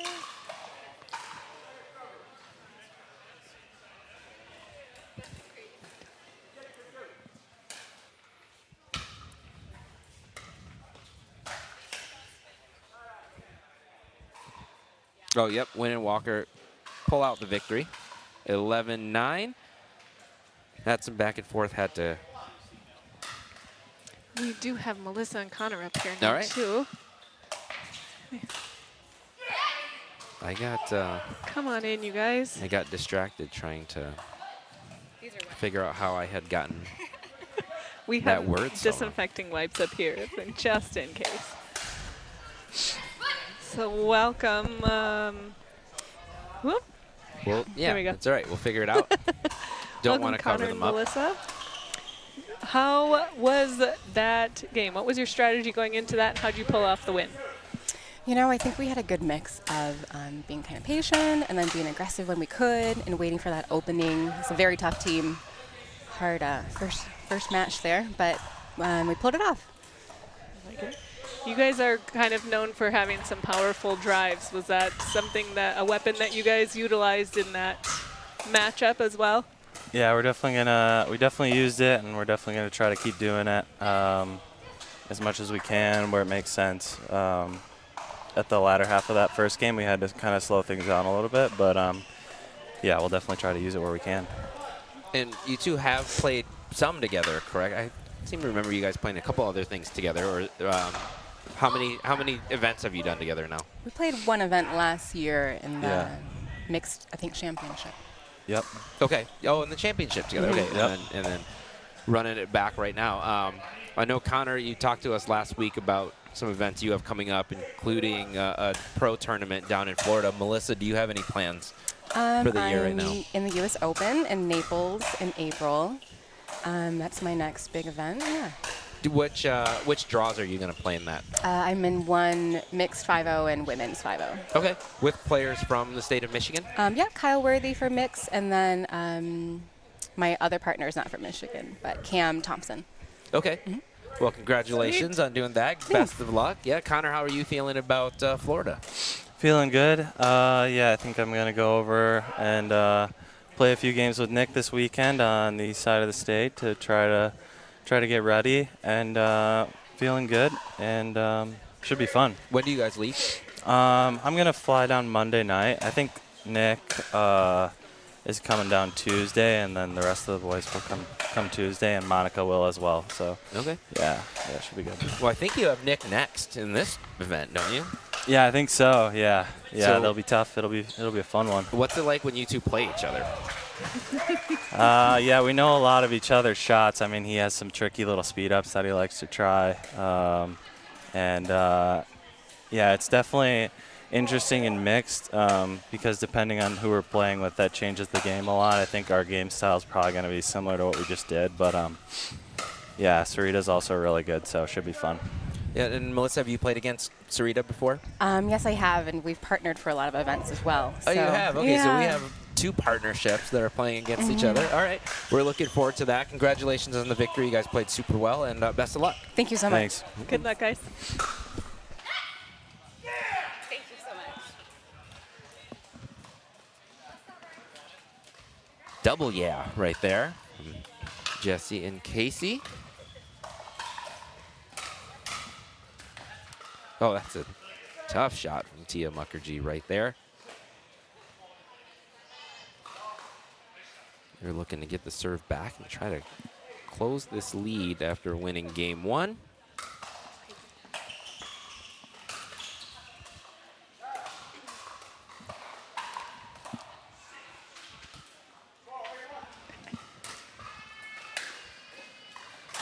They do get the serve back, so 4-8-1, 4-8-2 now. Mukherjee and Trent trying to close this gap in game 3. We do have our next winners up in the booth. Monica Nguyen and Chris Walker in the matching purple. We're going to start there. Fits. I love it. Good job, guys. Was this accidental or was it coordinated? You'll never know. I'll never know. The whole point of you coming up here is to answer my questions. Okay, that's fair. We coordinated it. It's coordinated. Good job. Team effort. Yeah. Good job, guys. There may have been outfits of, outfits and photos exchanged. Oh, yeah, I like that. Yep. Yeah, pickleball is secondary at that point. Yes. We all know how to hit a ball, right? The outfit is Yeah. what you Yeah, gotta gotta plan coordinate. it. So why was there a reason for purple? I mean, Chris wanted to do yellow, and I do not own yellow. I don't think you'll ever see me in yellow. So I was like, I can do purple. It's complimentary. So I don't think that's actually I was allowed gonna anymore. say, it's not It's an legal. actual rule. Yellow? Yeah. Good thing. You can't wear the same color as the ball. No, interesting. Okay. It is an actual rule. You can wear the same color as the kitchen, though. So luckily for you Good two, thing. that you were okay today. And we're not even in the kitchen, so it doesn't matter. No, you're not. No. Yeah. But she was cooking. I was cooking Oh, outside of the But, kitchen. Right, best interview of the night so far. We're Yes. not even done. Yes, chef. Have you two played together before? Never ever. No. Never, not even one time. Nope. How did this partnership come together? I asked him. That's awesome. Yep. Yeah, I was, Monica reached out, and I said, well, how could it get any better than that? Come on, let's go. Exactly. And so far, so good. What's far, so it? good, yeah. What works for you two so far as a partnership? I think good communication. Monica has heck of a defensive game, gets a lot of balls back, and then she can turn up the heat. So she makes it easy to play with. And Chris's drives were on fire. So he was just driving, and I would move in on the right one, and then we'd dink it out, and it worked out. Cool. And I hear you're going down to Florida. So you're I am. playing APP, or is it PPA? PPA. PPA next yeah. week. Yep. And which draws are you playing? I'm actually playing women's pro qualifiers with Sarita, who is Okay. here too, who is probably already up here. Yeah. And then She didn't mention that. Okay. She didn't. We'll have to How ask her about rude. that. Everybody's ducking my questions tonight. Right? So yeah, I'm playing women's with Sarita, and then I'm actually playing mixed pro with Connor Mogul, who is also Sweet. just up here. He was just up here. He did did talk mention about that. mix, but he didn't say who. Not exactly. I don't Rude. think. Okay. Yeah. No one Right. wants to talk about me. That's okay. We're trying to. Okay. Yeah. I'm happy to talk about you. Thank you. Thanks, partner. Yeah. Just putting Yeah. a little gig in there for next time. Right. A little check. Who has I like it. who has better on-court style between Connor and Chris? I mean, this speaks for itself. It was an so. easy answer. The I matching lobbed you a fits. softball. Yeah. I tossed one up to you. Yeah. Connor won't be offended, but I He don't even say names. Yeah. Yeah. Anyway, you played great. You looked you. great. Thank you. Congratulations. Thanks. And best of luck down in Florida. Best of luck in the next match, too. Thank you Thanks very very much. guys. Thank you. We are done on center court. Samari and Cullen show why they're the 1 seed. They move on, but after some tough opposition from Mukherjee and Trent, we're going to take a quick break, but don't go anywhere. Semifinals on the other side. We are Selkirk. We are pickleball. Pickleball? Yeah, pickleball. All ages, family, friends, dinks, drives, Ernie's, ATPs, and whatever this is. 10 years in and just getting started. Here and not going anywhere. We are you, and you are who we work for. Family-owned, USA-based, pickleball proud. Selkirk Sport. We are pickleball.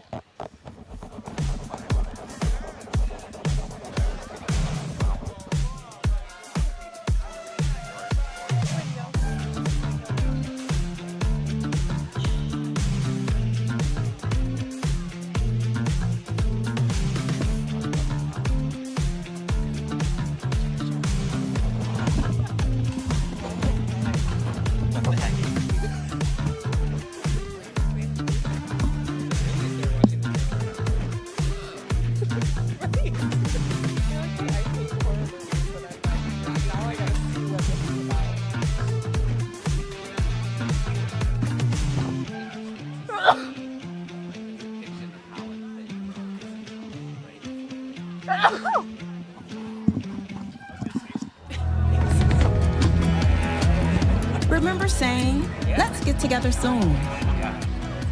Or nights on the town. Days full of play.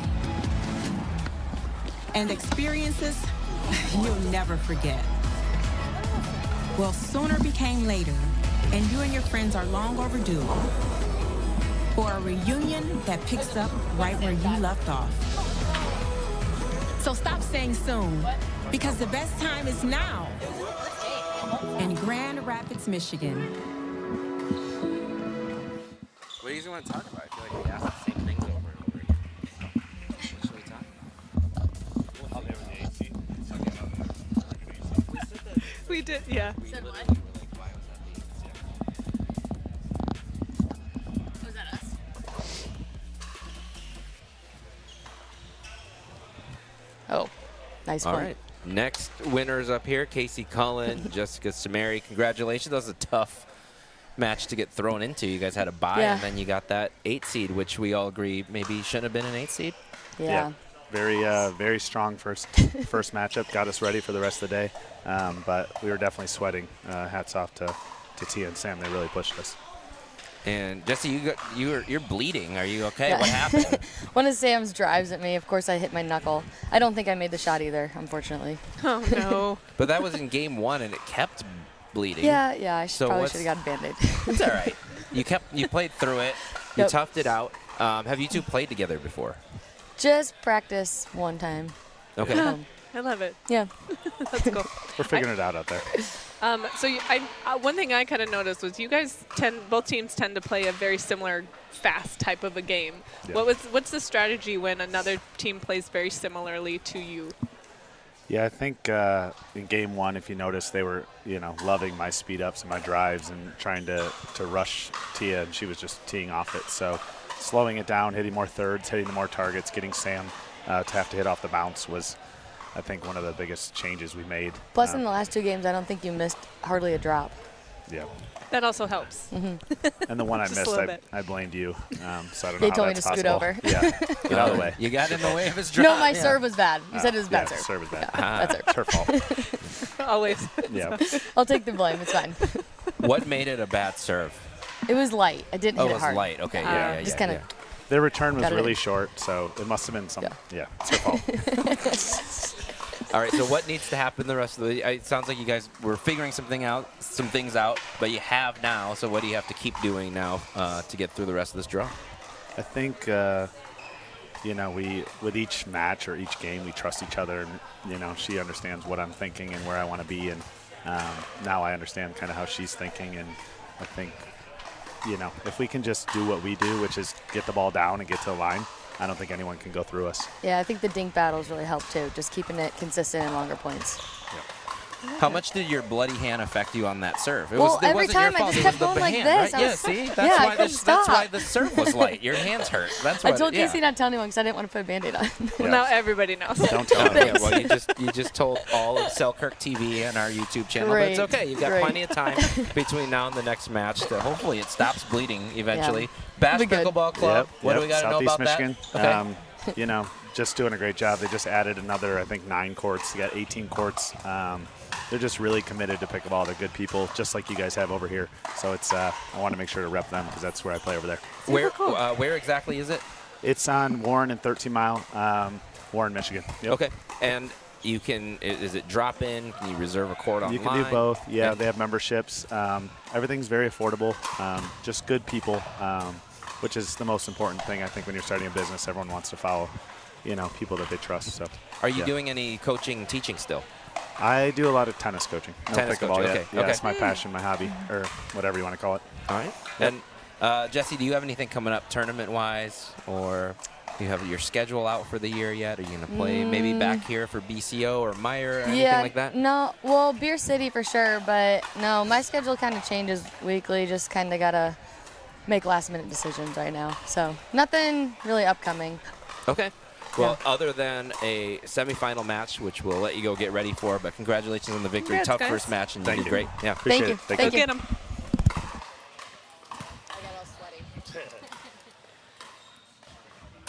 Semifinal match that's coming up here, Schoenbeck and Romano against Kildo and Mogul. Very familiar with each other, Yes. as you heard. Both partners have Played with the other. With the other Yeah. partner. I don't think any of our next round matches have started yet, have they? Not yet, but we're getting close. That team we just talked to, Cullen and Samari, will take on Wynn and Walker. The duo in purple. That'll be on center court here, it looks like. And then the other one, yeah, we just talked about a minute ago. So hopefully we'll get those matches going here in just a minute.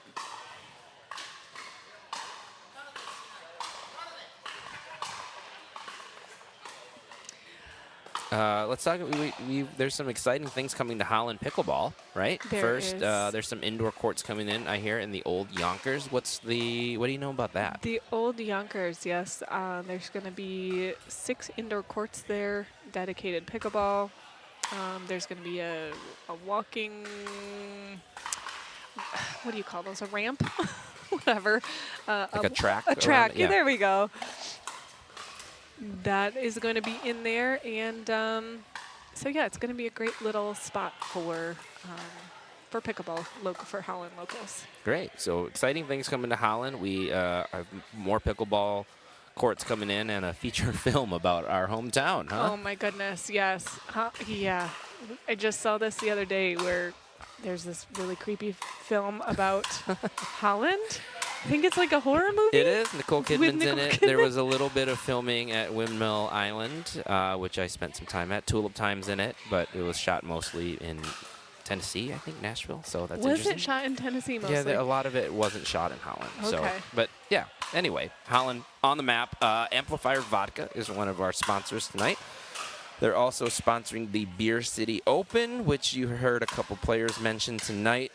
Long-time tournament, really one of the best, not only in the state, but in the country, notable. It's the nation's leading volunteer-powered tournament.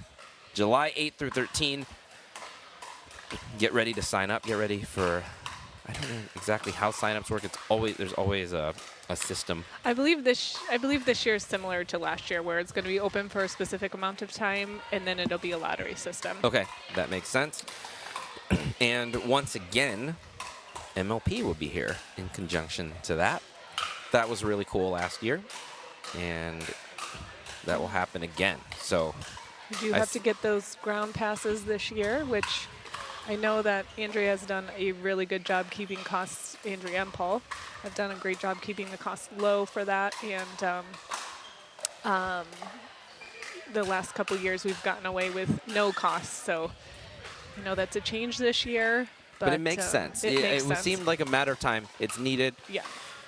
It's very well worth it. Every year that I'm there, I always think it would be great.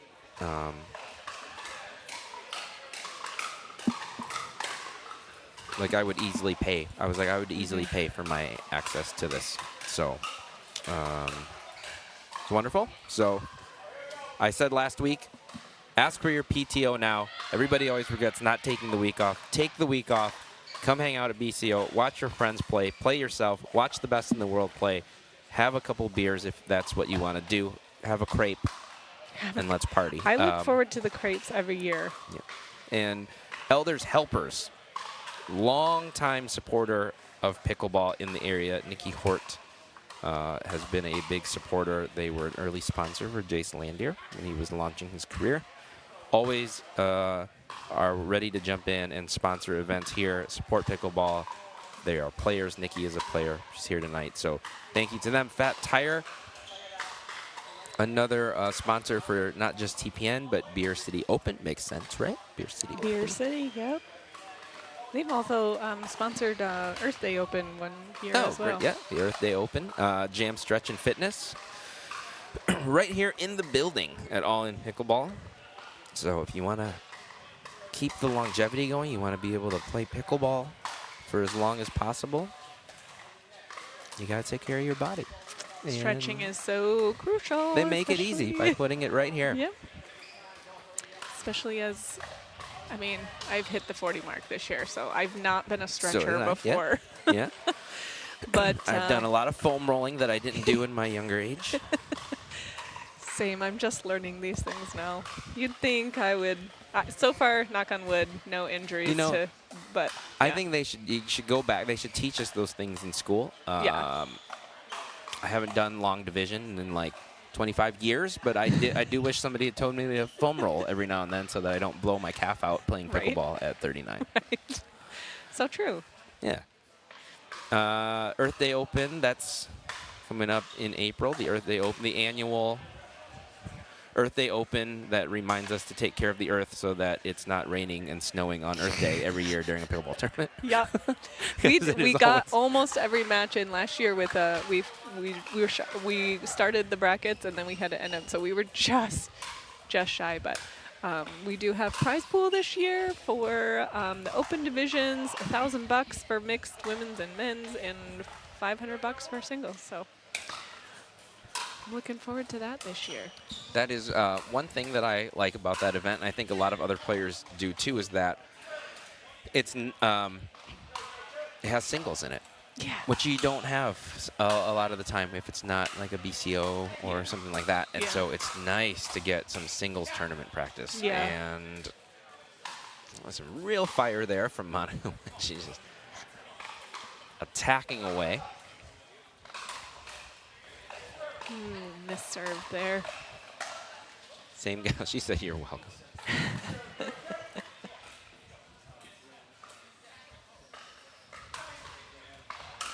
So, Casey says, "Well, you're also welcome. I can give gifts too."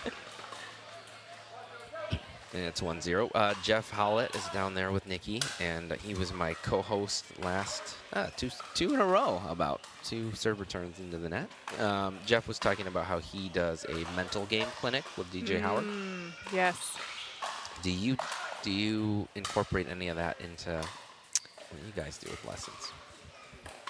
We don't incorporate mental, I mean, to some extent, yes. Like when somebody's saying something particular and it has to do with a specific mental issue, we'll talk about it. I did spend a little bit of time talking about Enneagrams in one of my lessons and just like what your personality will naturally send you to when you're playing, and if that works and fits for you, and understanding that part of it. And but yeah, we don't do like a mental game kind of a clinic. I have recommended the book. There's like a book, Mental and Emotional Training for Tennis. Oh, yeah. And that is very applicable to pickleball. So if you are looking for some mental training, take a look at that book or connect with Jeff, DJ Howard, just like Alan said. But yeah, that was a good resource for me, that book. Just understanding some mental toughness things that I needed to incorporate Tennis, into my game. so mental. I played a couple sports in high school. Tennis made me that was the most like mentally taxing, I thought. Yep. And speaking of mental, then just a question here on center court about if that ball was in or out. I personally thought it was out. I did but too. That's something that can get in your head pretty quickly where, if you're on the other end of that, that can either get in your head and you can let it get in your head, or you can move on and get the next point. Kind Crumbs is another sponsor. You see them there in the corner of your screen. Allergen-free desserts, but as many mention, you So can't good. tell. Yeah. So good. They can be found all over West Michigan. Check out their website, and the owner is a pickleballer. That's part of the tie-in. Last year when they were a sponsor, I feel like we got some samples brought up here, but so far this year, empty-handed and empty-mouthed.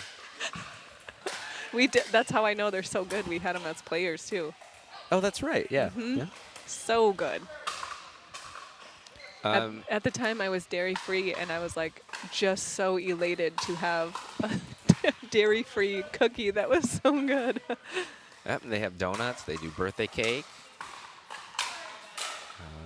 Other. So I was gluten-free for a while. Oh yeah. And there was things, and they had thumbprint cookies like my mom used to make, and I was so excited to get those. When you have any restriction and somebody makes you something you're familiar with and it tastes just as good. That's, yeah. Speaking of good, if you're Wynn and Walker, got to be happy with this start. Yeah. Yep. That's although Samari and Cullen get their first point now. It's 1-4.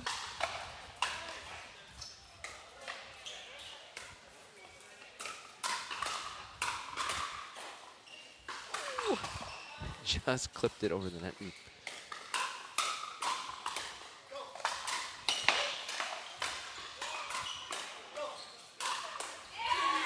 What a point. Great point. Great point, and Wynn and Walker continue to be a fun duo to watch. They have good energy. They do. I see them putting a little bit more pressure on Jesse as well.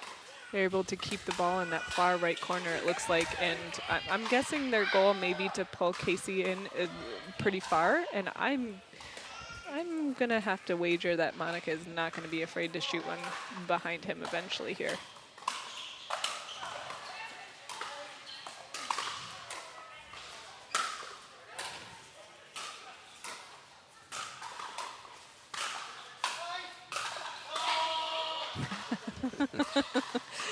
That's the pickleball word for "you got me." Good shot. I love how Chris gets so low in his drives, or when the ball is lower, he's still able to drive it, and he just gets so super low and creates a good drive out of it. I think he's a hockey player, and I think you see some of that, right? Makes sense. Yeah. Yes, the way he positions himself makes a lot of sense, actually.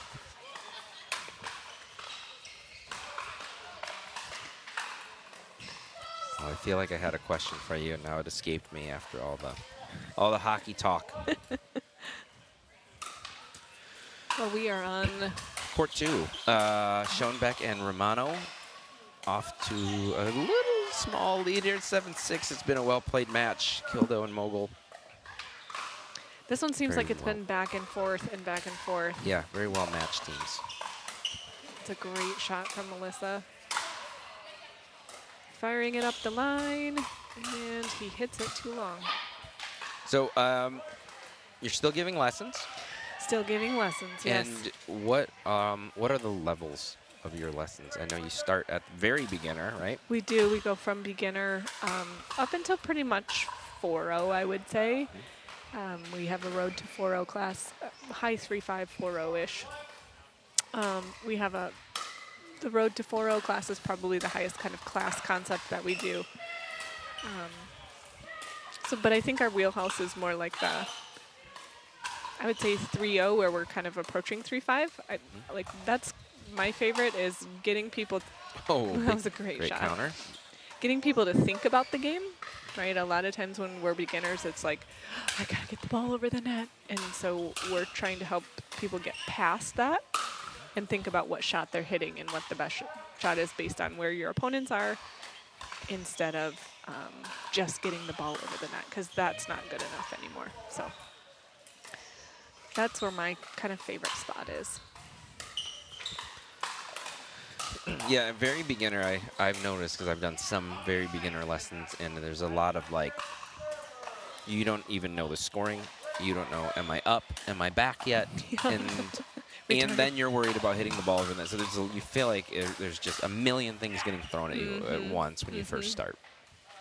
Return and run, serve and stay, serve and run. Wait, no. Yep. Everybody gets that mixed up. But it is helpful. I tell people, I wish that I had learned properly from the very beginning. For sure. So you don't develop bad habits. You come in and you learn how to play properly right away. I did it wrong for a solid 2 years before anybody told me. And I think these there's things. a lot of people who are in our same boat that are kind of higher level, because this game is still pretty like new-ish, to where, you know, if we would have gotten started on the right foot, we probably would have been better off to begin with. Looks like Sarita and Nick are just pulling away a little bit there at 9-6. Still pretty back and forth on center court. We are at game point on court 2 again. Yep, kind of a late run, like you said, just kind of pulling away here. That was a great speed up down the center there. Held it for quite a while. He did. Yep. That's risky with 2 forehands down the middle, but the spacing that they had allowed it. It was a great shot. Maybe held it a second longer because he didn't think that was going to. Oh, that one called in. That looked. I thought it was out. Yeah, but. Well, I guess again, when you're playing your friends, that's. He got a you would good need to look be at nice. it, but that lefty drive down the right side behind Connor, what a weapon there. Sarita Schoenbeck with the winner, and they win game 1, 11-6. We had a timeout on center court, coming back here at 5-4. Samiri and Cullen are ahead just slightly. They've got thrown right into the fire, you know, as the 1 seed. But in this kind of tournament where you got to buy, nothing easy so far. Nothing easy for them, no, for sure. There's not been really, I mean, we had a couple 11-2s, I want to say, early on in some other matches, but beyond that, it gets It's been pretty competitive. tight quick, yeah. Yep.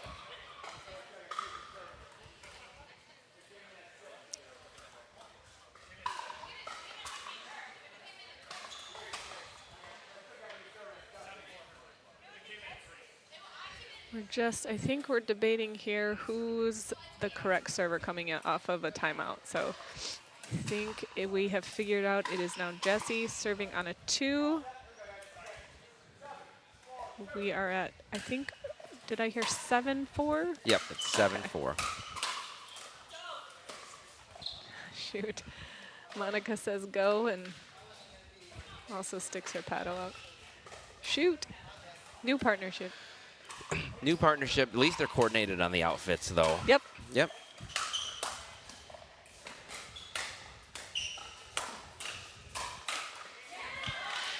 So first, Chris did a great job of covering some of those shots. Casey kind of had a sneaky misdirect attempt.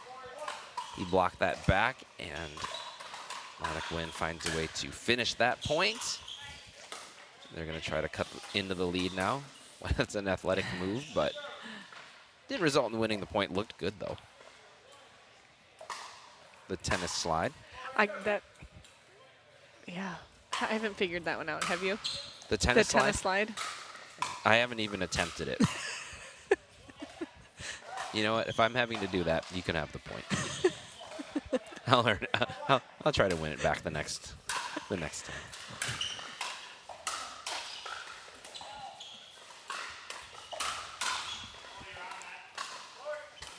Big 2-hander from Casey. Says, "Oh, you're on that," which she was, but Marianne Cullen still win the point. It's 9-4.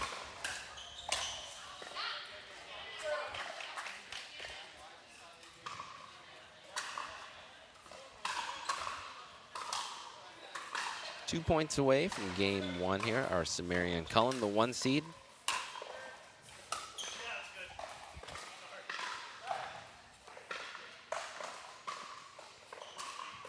All right, gets a good hold from Wynn and Walker, and they will try to close the gap here.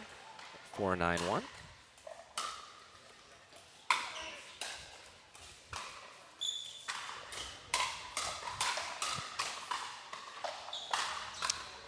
On it, but just didn't quite get a hold of it. Again, yeah, same as last time when Casey's getting aggressive. They're ready for it, and Monica's very fast hands. What a great shot Yep, behind burns Casey him there. on that one.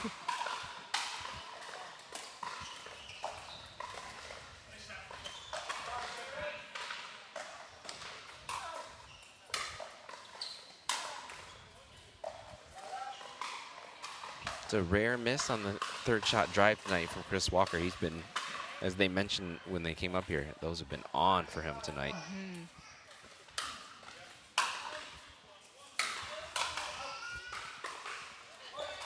That one's out. We now have a game point.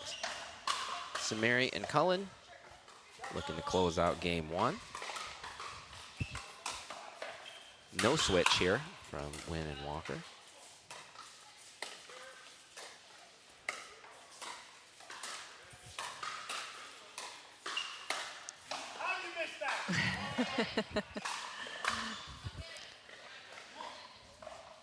Walker got that one off the tape, hung in there, forced the error.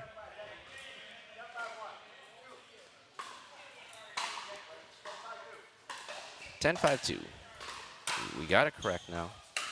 Still game point. Interesting. It appears to me like Casey's going after Chris just a little bit here. Mhm. Doesn't seem like the ladies have been too involved in the last couple. Monica does have some fast hands and good counters, although Chris does too. Good ups.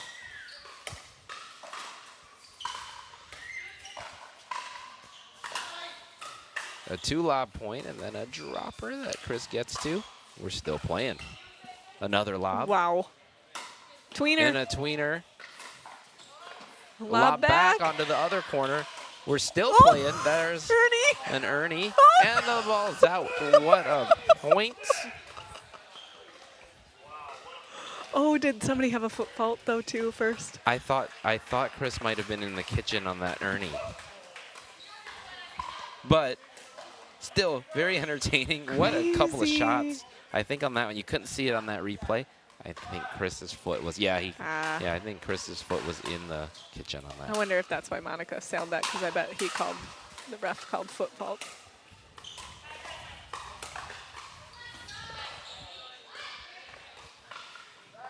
All right, side out.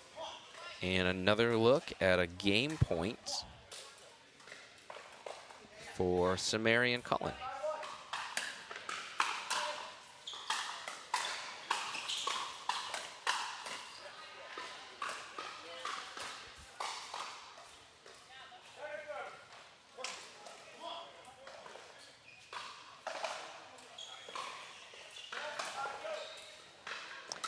Looks like they're choosing not to unwind the stack again this time.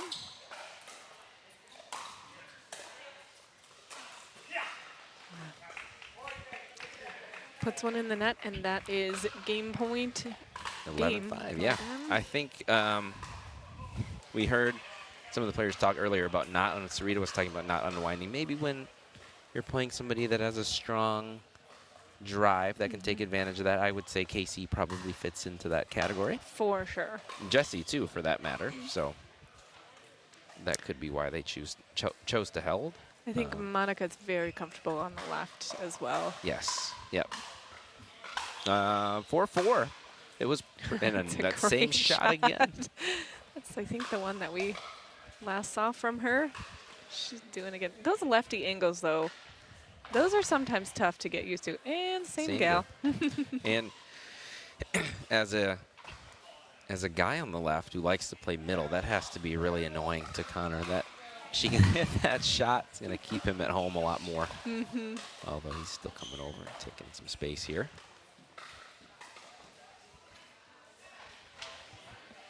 6-4 now. Schoenbeck and Romano trying to close this out. 5 points away from getting to the final. And it's Marion Cullen. 1 game closer to the final. $800 tonight again is the prize. And a ticket to the finals. That'll be 2 weeks from now on the 13th of March. Alan, Right what's happening next week? Next week, Thursday. There's no Thursday TPN next week because I don't think it's because of this, but we can say that. Because it's Laugh Fest, and I have my own show that I am producing for the first time in 15 years of doing Laugh Fest. I'm not just performing, but wrote and produced my own show. So that's happening next Thursday night. Where can we find you, Alan? It'll be at Midtown GR, and if you go to laughfestgr.org, you can get tickets for that. And it goes to a great cause. Actually, you don't get tickets for that. You can just show up. It's a free show. And you donate to Gilda's that night. We'll tell you how to do it. And it supports a great cause. There's also lots of other shows. And, yeah, and then there's a bunch of other events. I'm also hosting Kids Joke Time on Saturday where kids can get up and try stand-up. Super fun. I think it's one of the best shows of the entire festival. So if you have a child who wants to try telling jokes, bring them by Gilda's Clubhouse on Saturday morning, and then, yeah, then come back down here on the 13th for the finals, or watch it on the stream. But last year in the finals, it was a super fun atmosphere down here, and it starts early. It's at 5 o'clock. So come down here for that. Say hi to Jenna and I, and maybe bring us some water or a Kind Crumbs cookie to help us get through the 6 hours. I was just going to say, Kind Crumbs cookies sound pretty good right now. Yeah. Run us some dinner. We can order DoorDash. Somebody can pick up our DoorDash from the door for us and run it up here. That would be nice. But it'll be fun. And then that'll be it for TPN, which you know what that means. It means we're getting close to playing outside. Yes, this is true. I thought about this the other day when it was like 50 degrees out. When was that, Monday? Yeah, just this week. There are people at Belknap. That was refreshing, I guess I'll say. But I know last year I played outside every month, I think, because it was warm, you know, like one day. We didn't have a lot of snow last year, so it was chilly, but, you know. Laugh Fest is always an interesting big out call from Casey. They all laugh at him. He gave him the look of death, the stare down, and then smiled at him. Laugh Fest is always the weather, I'm going to say barometer. It's always a good judge of the weather for me. Some years, there's been a year where I got sunburned because it was 90 degrees at Irish on Ionia, which is St. Patty's Day. Yes. And then some years it's 20 degrees. That must have been when my daughter was born. She's going to be 13. Yeah. And when she was born, it was like 90 that year. Yes, it was that. On St. Patty's Day. That's her birthday. That was the year. We got a timeout here, looks like. On center courts, we're going to court 2, where we are at 8-6 and probably 9-6. Yeah. Yep. Reasonable guess. Just based on the stack. Yeah.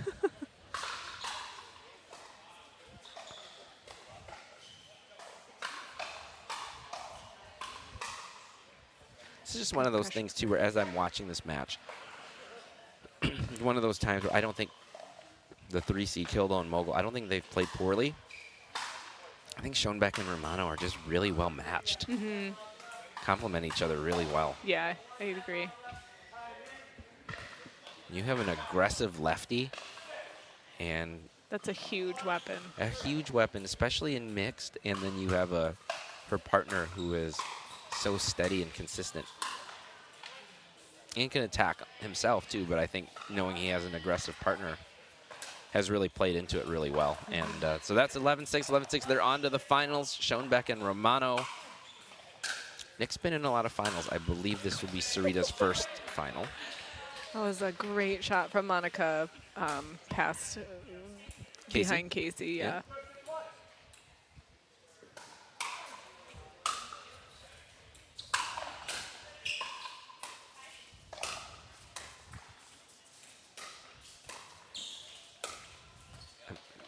All right, little mini run. Mhm. So 3-6. I just realized I hate, I'm going to rewind because I hate leaving material unused, but we had a perfect opportunity when Chris got called for the foot fault. When he was up here for the interview, he said, we're not in the kitchen, so it doesn't matter that we're wearing purple. We had a perfect opportunity to call it back, and we missed it. I have Laugh Fest in a week, and I'm not on my game. That's not a good sign. You're in announcing I world am right now. yeah, I'm in announcing mode. We'll give you a pass for that, but you are right. That would have been a good one. Just sailed it a little bit long. In case he wanted a hindrance call, not going to get it.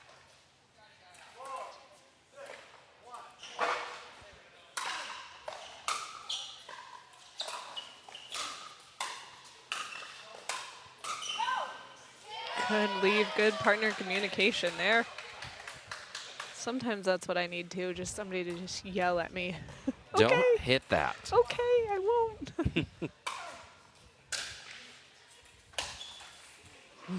Just barely missed that one.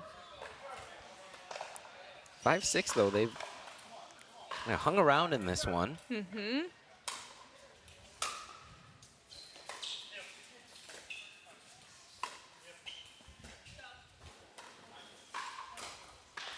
Oh, what It's a a great great shot. shot. Yep, they were trying to keep Casey out of that. He came way over.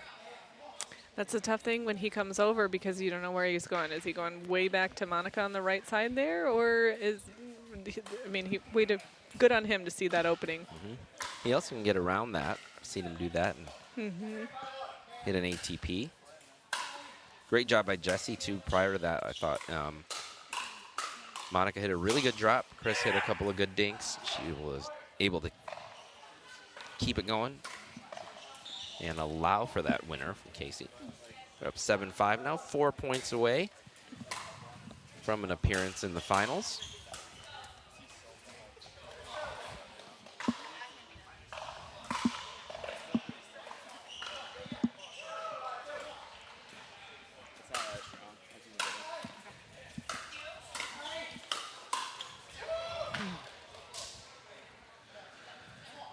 Eight 8-5 now, 3 points away from a finals appearance. And the winner of this match take on Sarita Schoenbeck and Nick Romano, who are now up here in the booth. So congratulations. First of all, what seemed to carry over and work for you in that last match?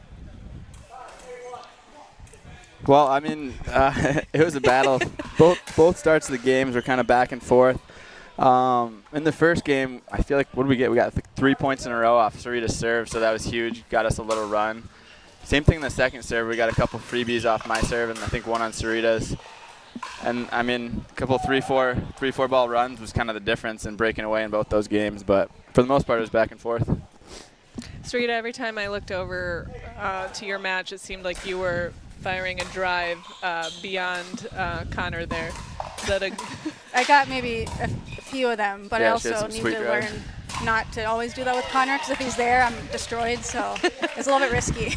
Every time I saw it, it was beautiful. So kudos on that shot. And how familiar are you two with the teams on court right now? Have you played against all 4 of these players? Really familiar with Chris and Monica, obviously, and Jess a little bit. Not as much Casey, but what about you? I haven't played with Casey before. I played against Jessie and Monica and Chris. I guess we warmed up with Casey and Jess to start Yeah. the day, but so yeah, we know his game's like he's crafty, tricky, so we know their style for sure. But looks like they're battling both teams. And, Wow. Ooh. That was some incredible court coverage there. And Nick, I know you have PPA coming up next week. Yeah, How you yeah. feeling about that? Stoked about that. Yeah. So Sarita and I are actually playing mixed in that. So we're playing mixed, so that's why this is huge. This is good reps for us because we have only played so much together. And then Connor and I are playing men's dubs, so excited about that. And then singles, so doing a lot of events, and yeah, looking forward to some warm weather. And Sarita, are you also playing women's? I'm playing with Monica, Okay. who I've never Yeah. played with. So yeah, this is great. It's fun, It'll be fun. Fun new partners. Is it your first PPA? I did Milwaukee. Okay. So yeah, second. Okay, great. And how are you feeling heading into that?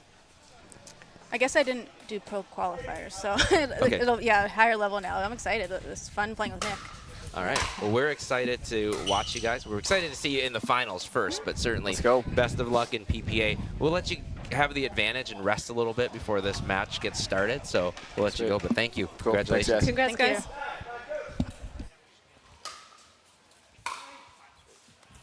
Cullen and Samiri, 2 points away now.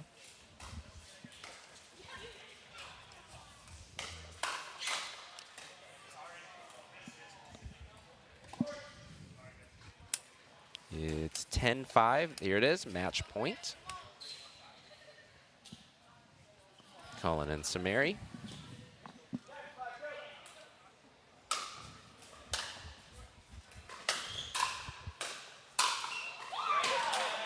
That's one way to save a match point. We'll see if they can use that a little bit and get a little run going here.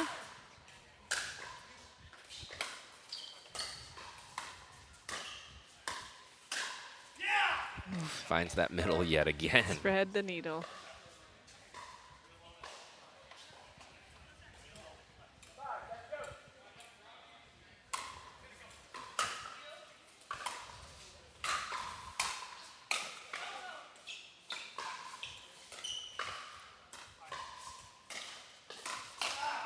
Yeah.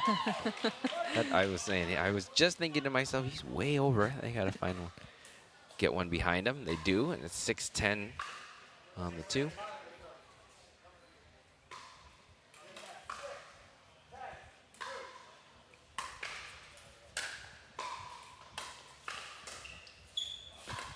Good get. Not only the foot speed to get there, but she got back and got set for the next shot, which came right back at her. Very well played. And it's 7-10. We're not done yet.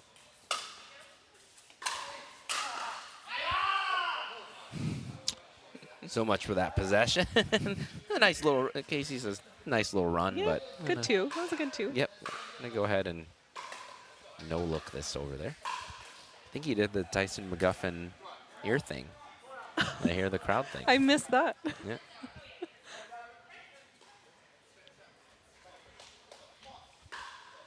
All right, 10-7, match point on the 1.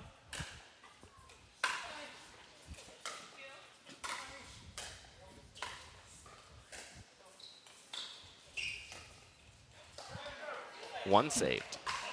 Rare miss there. Rare miss, but Chris and Monica will take it. And all right, it'll be interesting if they get another hole. Yes.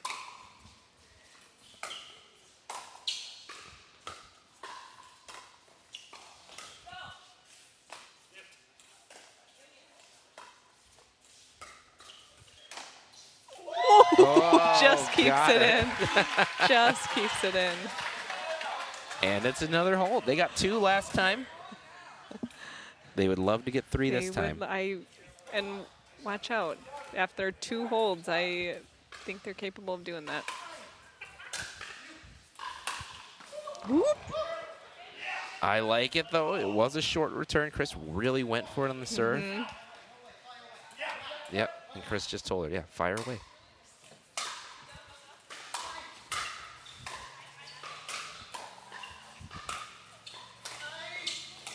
What a get. What a get. He's in there.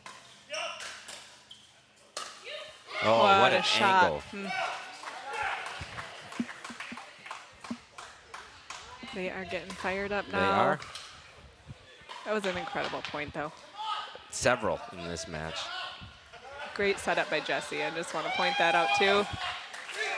Caused Chris to pop that up, and Casey got the sweet angle put away. We're going to take a timeout. They're going to take a timeout. We're going to reset ourselves a second here. Big emotions going on. I think he's saying his heart's beating super fast, but I don't know. Some of the crowd here jokingly saying, well, can you guys turn it on a little bit?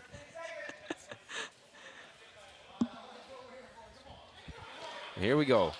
10-7 on the ones. Marion Cullen trying to get to the final. You can see Nick Romano and Sarita Schoenbeck. But Monica Nguyen, Chris Walker have held off several match points. Let's see if they can do it again. Casey found that middle so many times in this game too. He does it again. They hold off another tough challenge. And great sportsmanship too after all that yelling. It's all in good fun. And the team in purple, nothing to be ashamed of. They played really well tonight. Indeed, and they that was will, a fun match to watch. A lot of great points. A lot of big angles, a lot of great gets, a lot of foot speed. And I think this is going to be a whale of a final.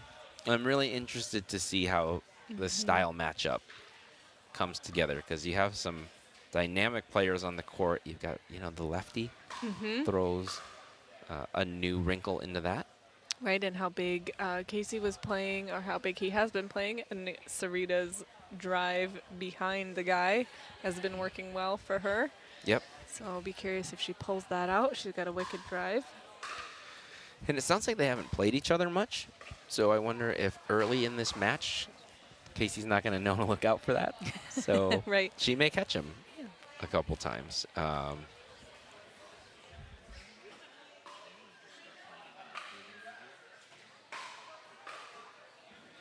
So we will have the finals on the other side. It is set for $800, but first, I'm going to take care of a couple commercials, and then we'll be back with that match. So don't go anywhere. We are Selkirk. We are pickleball. Pickleball? Yeah, pickleball. All ages, family, friends, dinks, drives, Ernies, ATPs, and whatever this is. 10 years in and just getting started. Here and not going anywhere. We are you, and you are who we work for. Family-owned, USA-based, pickleball proud. Selkirk Sport. We are pickleball.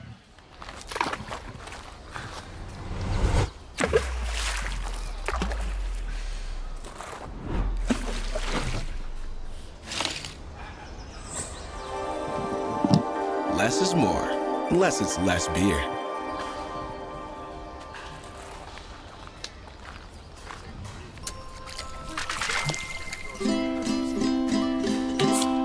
Fat tire.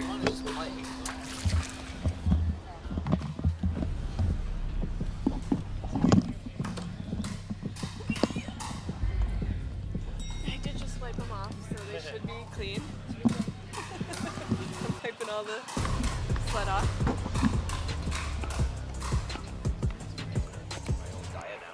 Yeah, Erica, Kevin. Yeah. Yeah, right here.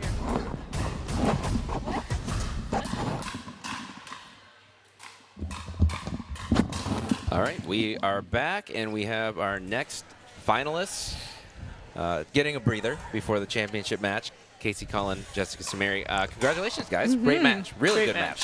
Thank you. Very entertaining. How did it feel to be out there in the middle of all that with the crowd and everything going on in that, and Yeah. especially towards the end? I said I've never wanted so many people to want me to lose before. Monica, I think, it's the Indiana in me. I think Monica has a hometown crowd here. She does have a very large cheering section. Yeah. But yeah, did that kind of jazz you up a little bit? Yeah, I like it. I like when people are cheering against us, Makes it more entertaining. Casey, you seem like you might feed off that a little bit Yeah, too. maybe. I can see that Maybe too. a little bit. Yeah. Match one to match two. What are a very fast style of play? But what are some of the ways that the teams maybe played different, or that you had to adjust your style just a little bit? I think we got off to a slow start. I think having that long first game, 3 games, was, we had to carry over a little bit. I think this next match will be ready, sharper. But once we got going the first game, I thought we played a pretty clean game from 4-0 to 11-5. Second game, I thought we started well, actually, the opposite of first game, but we didn't close out quick enough. They started playing better, though. Compliments to them. Next up, you got Nick and Sarita. Have you both played against them at all? And what's the scouting report? I played Sarita twice now in the last month. Or no, 3 times actually, because we had a women's thing. So I've been playing her. I don't know if I've ever actually played Nick. Like, I obviously know Nick well, but I've never actually played him, I don't think. Oh, no, I did. I lost him. funny part about this is Nick switched Jesse for Sarita for this tournament, so game on. We didn't know that. Thanks for giving us that little. That's that a little tidbit changes everything. yes. Okay, so you had motivation of the crowd against you in the last match, and, And now now- you have this. Yeah. Yep. That is cutthroat. I know. But Nick is playing really well. We actually, funny enough, we played a practice game, and it was very even quality. But I think we learned some things, so that will be good. Yeah. Hey, got a first look at a lefty too tonight. I think this is the first lefty you've played tonight. Okay. Yep. She likes that middle. She loves that middle drive. All right. Do you feel I can ask more questions? Do you feel properly rested? Though? Yeah, you we're ready good. to play? Feel Okay. good. All right. We Feel got you. I won't. Feel I good. won't ask you Guys, more. good luck. Yeah. Good luck. Thank you. Thank you.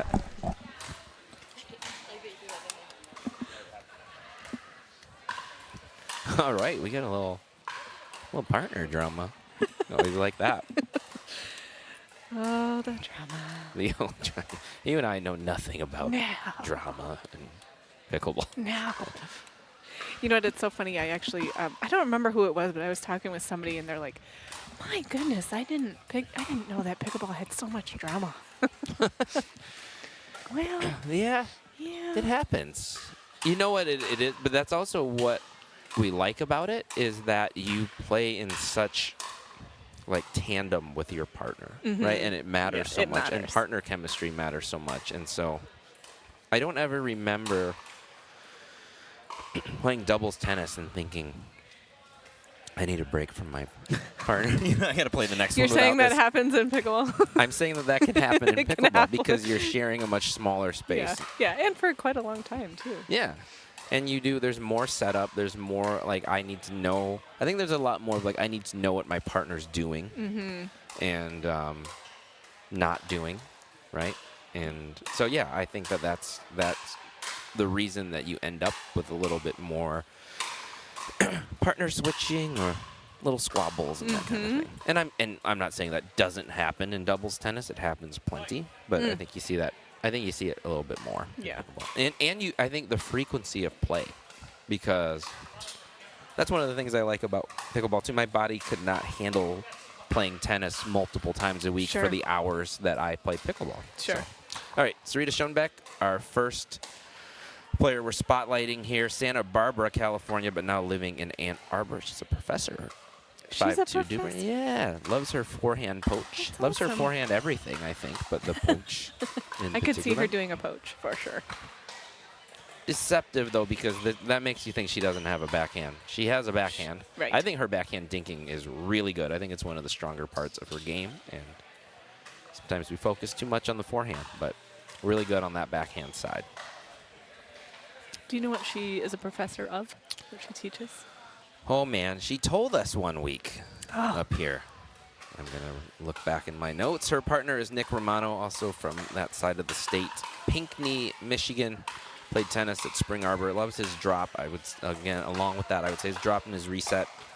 Really strong part of his game. He's mixing in some lobs, but 5'8" Duper, he's going to try to climb that next week when he plays PPA in a pro qualifier. But, yeah, really, really strong player. Their opponents, Casey Cullen.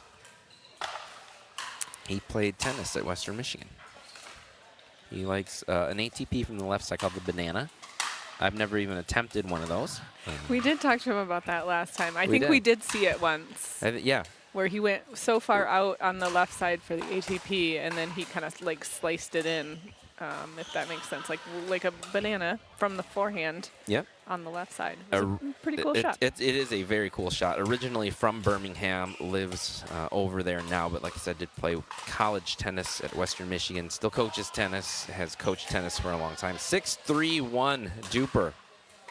Impressive. It's pretty good. And has played some pro events, he's a regular on the APP tour. His partner is Jessica Samari, hometown South Bend, Indiana, still lives in Indiana, 5'1". Favorite shot is her backhand. And she does have a killer backhand at that. I have been on the receiving end of her backhand. I think she's dinking very well tonight. Yeah. And did she play in your Glow tournament a couple of years ago? I don't think so. Okay. Must be somebody else. I thought I played against her. Of course, it's dark. And right, you don't know see who played in there. anybody, and I want to say they were from Indiana, but Oh, yes, there was a couple from Indiana, it wasn't her. but it wasn't her. No. Okay. If you said their names, I'd be like, There- yeah, 'cause that's the, it. Because the women won. The women from Indiana won Yes, that event, and yes. it wasn't her. Okay. It wasn't her. Okay. No. I can literally see them in my mind, but I can't tell you their names Okay. unless you say it. Sarita is data science. No kidding. Yeah. I love that. Like human-computer interaction. Yeah. I wonder if she's okay, this is going to be like very pun-ish. I don't mean it to be, but like I wonder if she has a little bit more of a calculated mindset than what like maybe you and I would have an approach to it because of how she views, right? It's a very I think you can see that a little bit in talking to her and the way she plays. But then, I think what's interesting about her is this sort of like laid-back personality, this sort of analytic type person, but then she's firing fireballs. So, yeah. It's interesting. I love it. I love a data science with a pickleball player. Yeah. It's cool. It's a cool mix. it is a cool mix. We got all kinds of different types of people and interests coming in from playing pickleball. Looks like we are about to get started here. So you have a lot of new players coming in. You have a lot of beginner lessons. Are you seeing it more? Are you getting more of a younger crowd, older crowd, in between, all over? Our stuff, I would say our drop-in lessons are more the older crowd because it's in the middle of the afternoon. Oh, right. That makes it different. Yeah. When we do our night classes, I would say most of them are like middle age. Okay. Like my age, between 30 and 50. The youngsters probably just walk out there and start to try to figure it out. Yep. Yeah. They see us doing stuff and then they. There we go. That's Bob Trout taking over as head ref on center court. Bob, if you're watching on Selkirk TV, Bob is an ardent supporter of Selkirk pickleball and a fantastic ref and a very good player who has done well in a lot of tournaments. Indeed. He's done some, he travels a little bit for some Definitely turnings. Florida. Yeah. I think he's played in the U.S. Open.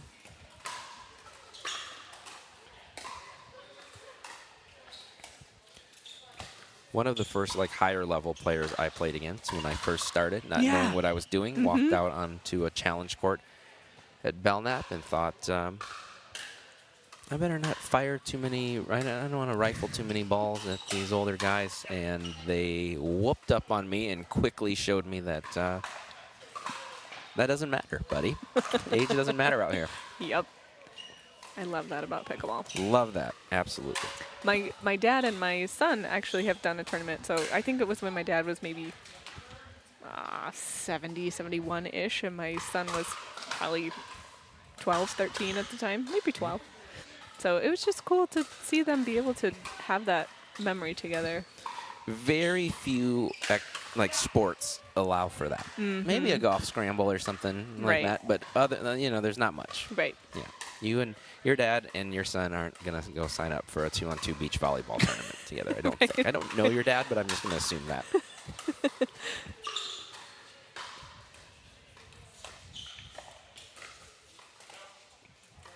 Was that just out? Just out, but good start if you're Sumerian Cullen. 3-0.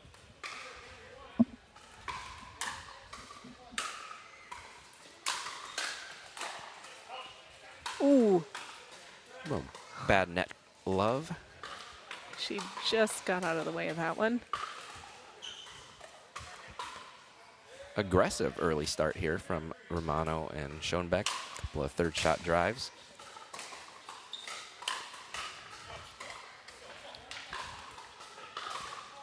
And they just secured their first point Yep. there. The aggressiveness worked out there.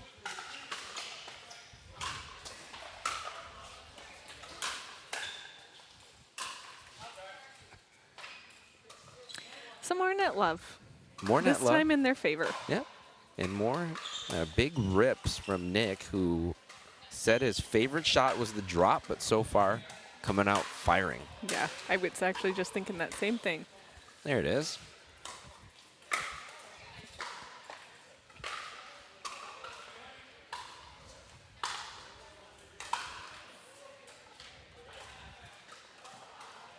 Can't leave it up too high on really either side of Casey, but especially on the forehand.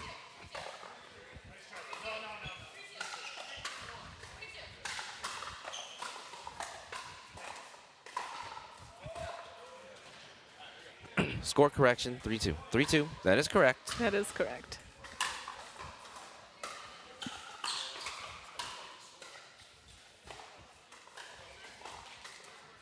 Just missed on that third shot drop there. Yeah. And serving 3-2 on a 2. Casey said something about the score when he missed that. That can be a distraction, but you still got to make the shot. Mm-hmm. That's that mental game we were talking about earlier.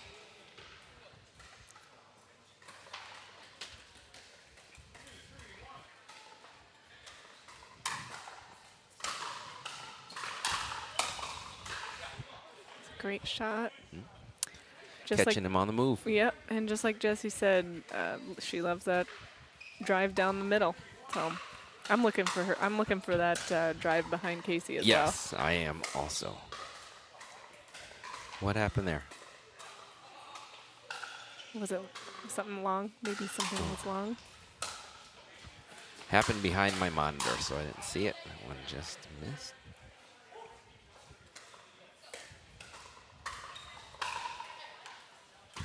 It's 4-4, right? Or 4-3, sorry. Oh, that More stinks. net love. More net love. Stinks to be on the receiving end of that, though.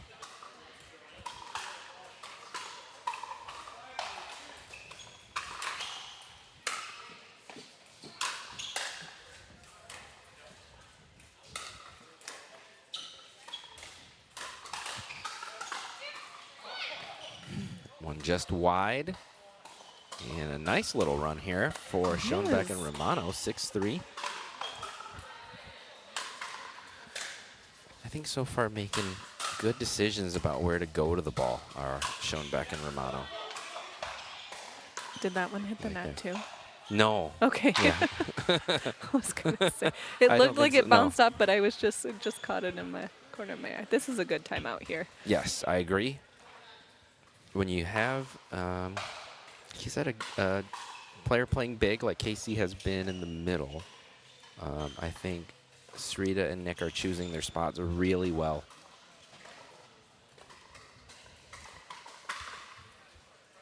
On when to kind of drop behind Casey, when to drive up the middle, when to crash on things. Everything's working right now, at least in this possession. I like seeing Nick drive too. I don't always, like we talked about, his favorite shot's the drop, right? So Yep. I like seeing the aggressive side of him. He's very capable of it. I think it has depended on his partner a lot, who he's playing with, if he drives more, if he drops more. And that's such a crucial partner to have, somebody who can do all the things. They're rare. But it's, yes, nice to have one. They are also, the net is helping them. Nice time for a lob. Keeps it in. And Sarita just blast that thing. I thought she might go down the line on it, held it, waited to see where the right spot to go was, and she finishes that one. It's 8-3.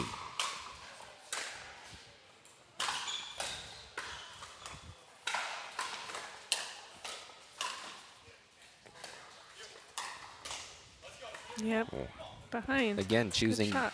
the right times to hit the right shots. Not just the right places on the court, but the right pace of ball, too, I think.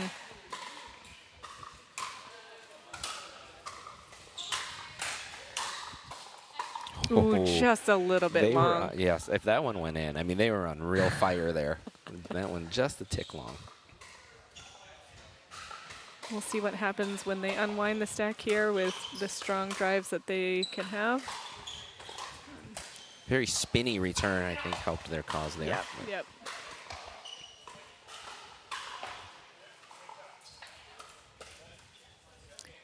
I think we'll be at 4-9. Yep, 4-9-1 here.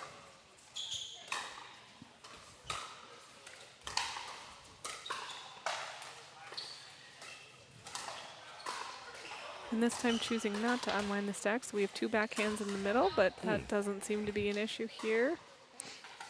Nick attempted the ATP, but just misses it a little bit wide.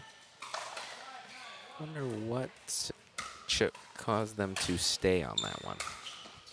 They do unwind here.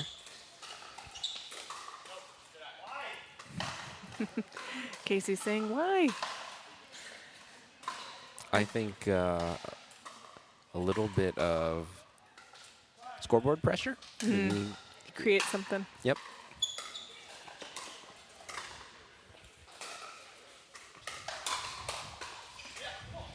That middle shot for him worked all last game. Nick stepped in and covered it. And I think with 2 forehands in the center, I think that's a little well covered, more well covered than what he has been used to in the past couple of matches. Although Connor Mogul found the middle on them a couple times, but maybe he prepared them for now covering that.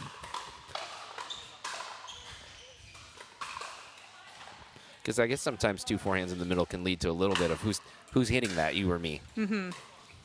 They haven't had a lot of that tonight, though, playing very well, and that bodes well, I was going to say, for their PPA partnership debut next week. But that's a good hold from Samiri and Cullen. And they're now at 5-9. Going to try to go on a little run here.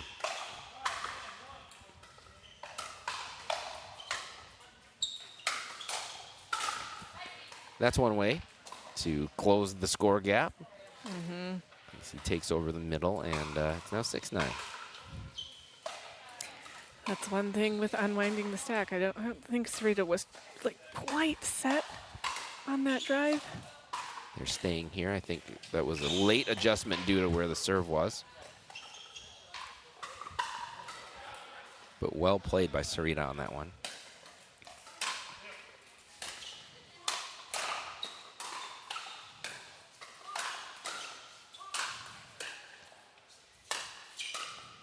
Some great defense, but eventually Nick chops that backhand. That's the one that finishes it after all of those overhead attempts. 9-6, 2 points from a game 1.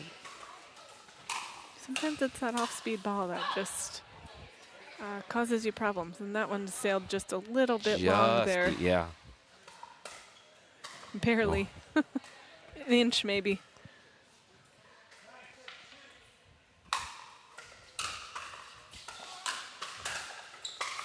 Yeah, that's a great spot there. You did say she liked her backhand, and a couple of times tonight when the ball has been driven at her, her counter with that is really fast, really good. Hasn't led to a ton of winners, but that one was the case. And they get a freebie. That's part of the setup game, though. If you can take someone's drive and just put a little extra pace on it, back at their feet, sure, they might get it back, but it probably is going to be a little higher than it was, and hopefully you can keep getting it a little bit higher, and set it up for the put away. So I think adding pressure to somebody's drives is a really great skill to have. Well, I think Jesse's done a lot of that tonight. Nick blasted a couple at her this game, and her two-handed counter was ready to go. And it's helped them get to now 7-9, just kind of clawing back into the lead. I now know not to say matriculate, because apparently that's wrong. But chipping away. You can address that with your college football community. I guess that's. I'm gonna get to the bottom of this. Keep us posted. Coming out of the timeout, 7-9, still on the one are Samiri and Cullen.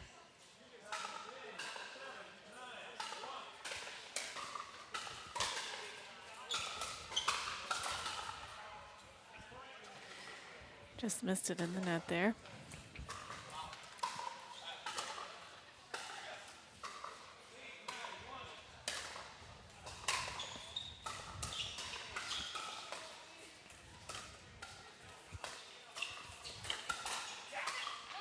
Good 9-9 speed up. now. Yep. That was a very good speed up. That middle shot has been covered in the past, but I think dinking to Nick on the left side there kept him there, so that gave Casey the freedom to speed it up a little bit with more space down the middle. It's a good shot from Nick. Tough ball for Jesse to handle, and it's 9-9 on the 2 now.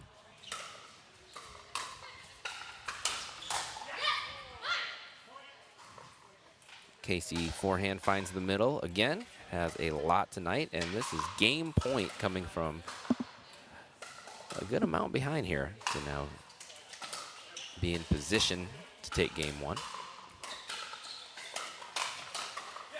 That's great coverage from the backhand side from Nick.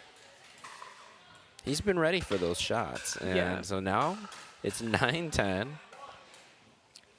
I don't blame Casey for trying that either with 2 backhands. It's especially after just getting. And it's been working a lot it. tonight. Nick catches him by surprise there. It's 10-10. What a start to this championship match. TPN mixed doubles night, our last one. This is our last championship match for the year before the big show in 2 weeks on March 13th.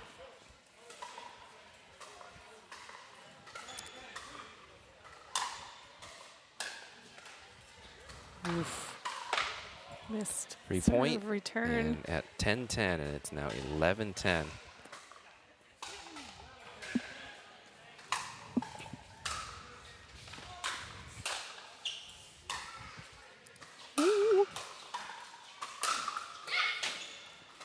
That one's out of there.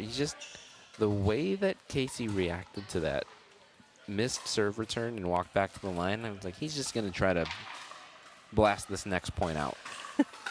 And that's what happened.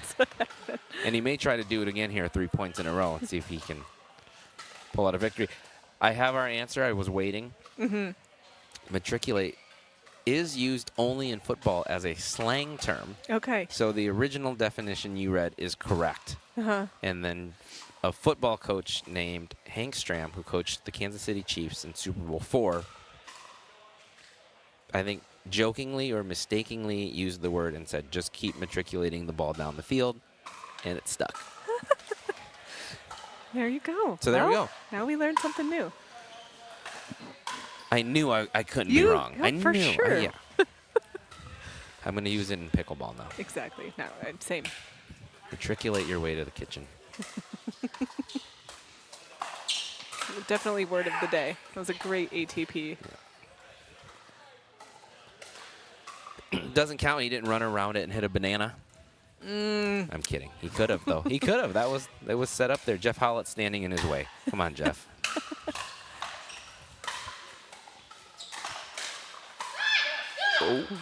Does it stay in? Nobody even batted an eye. So we're gonna say that was in. Well, good shot. 12-11.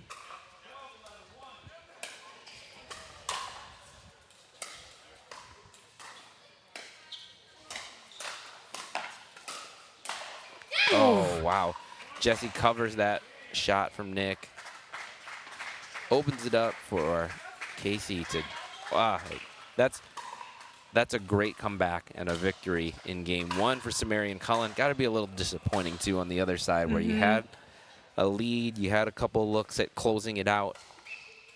And they come back, but we'll see how they regroup and play in game 2. But that is how you start a TPN Finals. What a game 1. And we'll go to a quick commercial. Come back, because if that was any indication, we're going to have a great game 2. So we'll be here. We'll finish out TPN Mixed Night right after this. Remember saying, let's get together soon. For nights on the town, days full of play, and experiences you'll never forget. Well, sooner became later, and you and your friends are long overdue for a reunion that picks up right where you left off.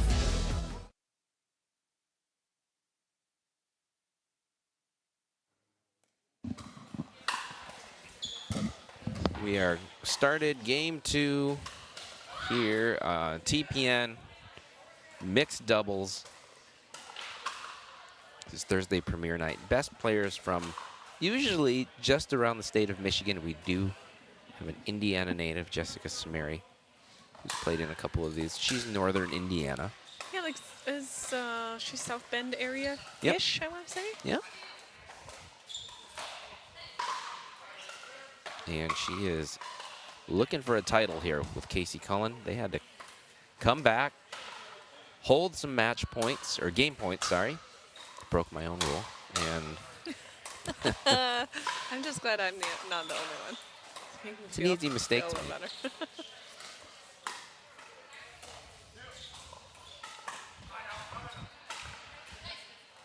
It was a good rundown by Sarita there, even though Nick hopped up to try to grab that, but she was still there to run it down. Just missed it on the sideline a little bit. Casey and Jesse on a mission since holding off that game point. And I said Casey was going to try to rip through a couple points. Jesse contributed to that. She ripped through one of those points, and they got hot. Trying to carry it over here into game 2.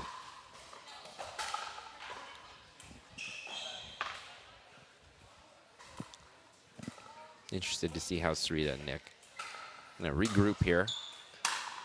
I don't think they have to change much, but I do, like, if they clean it up just a teeny little bit, I just think it's a matter of who's making less errors right now. I think both teams are playing quite well. I think they played extremely well in game 1. I just know when you're that close, you play the 1 seed and a tough player like Casey, and you have a chance to put them away, and you don't. Sometimes you can kind of carry that into the next game, although they don't look they look like they're on their game right now. They do. And that's some of the mental toughness. Nick doesn't let much get to him, and it seems like Sarita doesn't either. It's that kind of analytic mindset that I think you talked about. Right, and like that's the point. We're going to move on to the next one. Yep, we lost. That's it. We're going to also, we're going to move on to the next one there as well.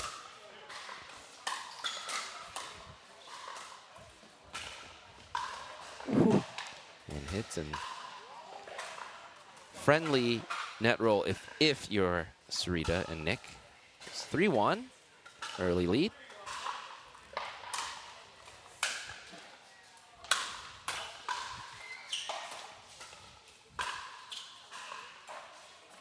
Another lob tweener drop. Such good resets. Oh, and that one. I think he said 6 balls in the net. That could be accurate, actually. Yeah, I think that's not way off. To be fair.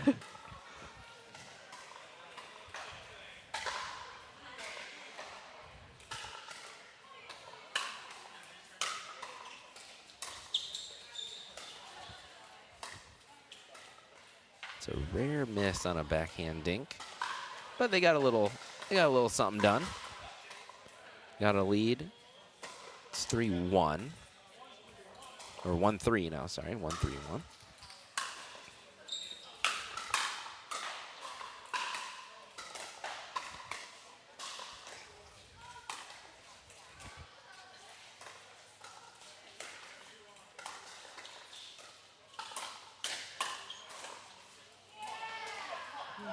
Good point there.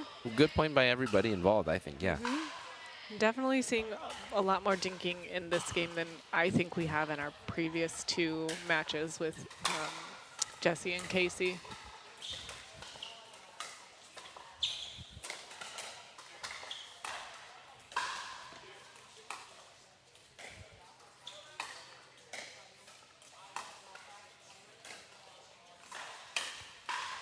Oh. Did that go through the net? I think it. Did it clip something too? I thought it went through the net. Went through the net. Yep, right and through it. Did clip the inside of the net.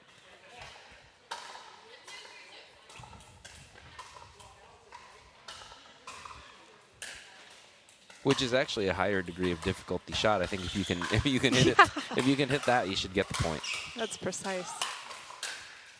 Good defense.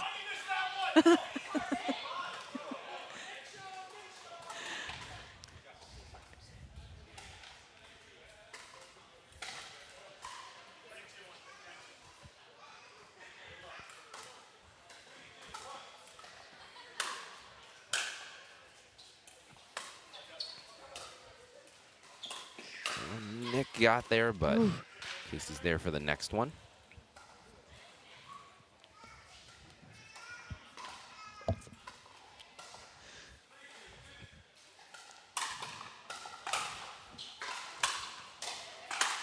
Oh, that's a big ball. Sarita.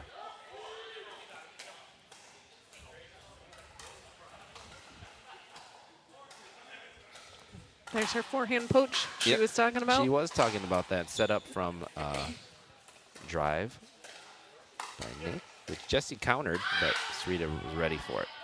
Here we go. 5-2.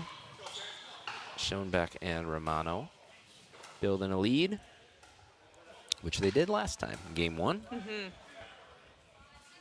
See if they can keep it this time. Oh, that's a great counter after Nick attempted the Ernie.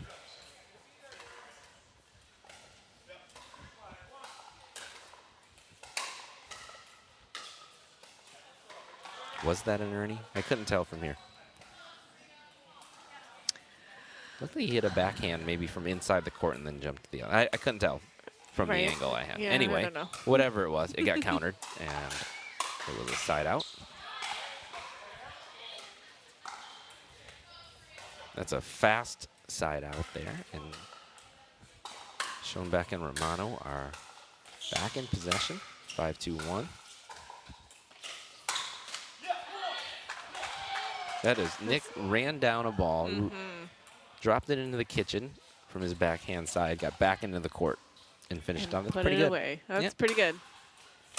Great serve. Wow. They have a little cheering section that they're playing too.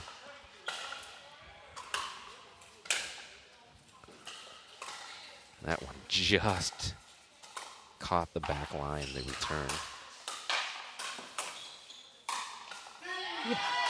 Wow. Great shot. Great point. And a timeout called here. Nick got big in the middle. Maybe timeout? And Yes. then Sarita came in and cleaned it up. You see that here.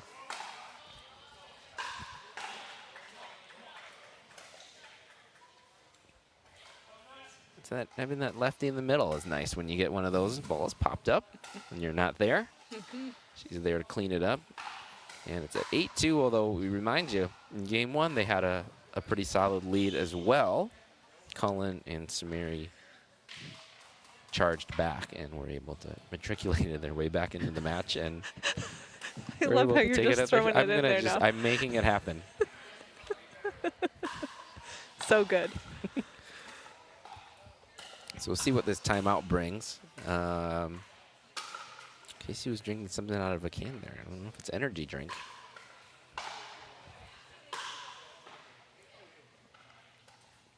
But here we go. Coming back out of the timeout, it's 8-2. They're still on the one, I believe, right? I want to say, I think that's right. Yeah, because they held quick and then I think came back. 8-2-1.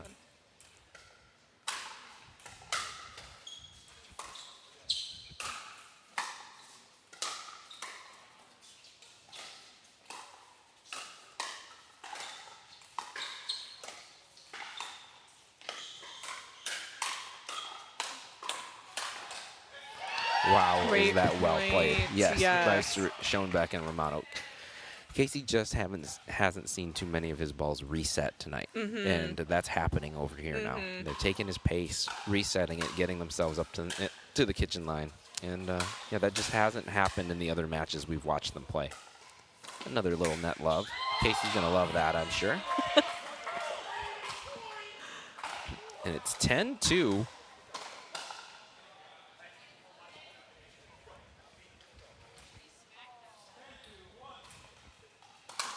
Still on the 1.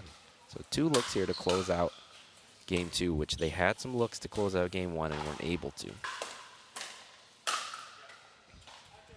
There's 1 held. Nope, it's in 2 on the 2. Nick was like, there's no way I just served all those balls on the 1, right? Yep. Let's see if they can close it out right here. Oh. Did it clip his paddle? It must have. It did. Okay. Set up very well there, and she did not go behind him with that shot, I don't think, at all until then.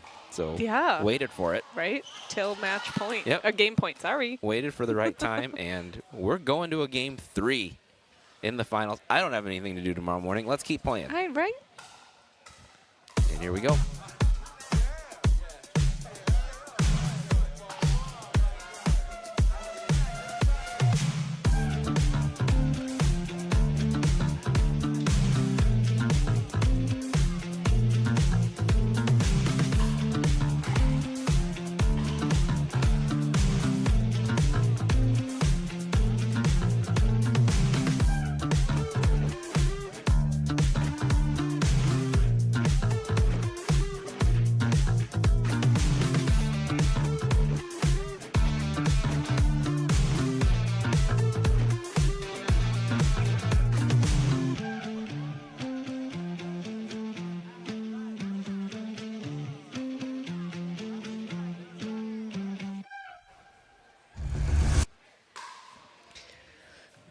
And we are back, about to start our game 3 for championship. This is for the money. $800. And let's see, I think, so Sarita and Jesse are not currently in the finals automatically. So they would if they won. Whoever wins this, then you get you also, there's points. So I would think that the loser will also have a good chance to make it. I'm saying final game match of the evening. Of today, yes. But then the winner will go on to the entire the season finals. Yes.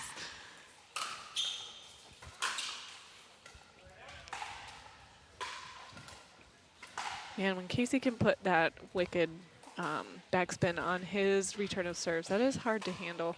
It's pretty much a drive on your third and get some of that spin out. And then Although after an 11-2 game 2, Schoenbeck and Romano get a first point, but that's big, I think, for Jessie Samari from out, because it went at her a lot at the end of the first game. She was getting a little frustrated for sure. And there was a lot of net cords on that one, so I get that.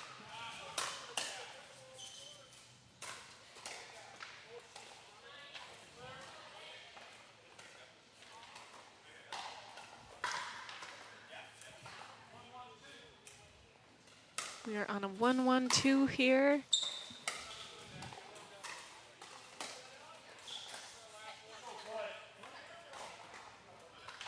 It's a point, so 2-1. Mary and Cullen aren't letting that second game affect them so far.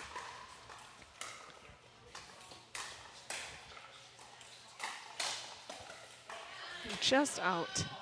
That's a good speed up by Sarita there. Just a little bit overcooked.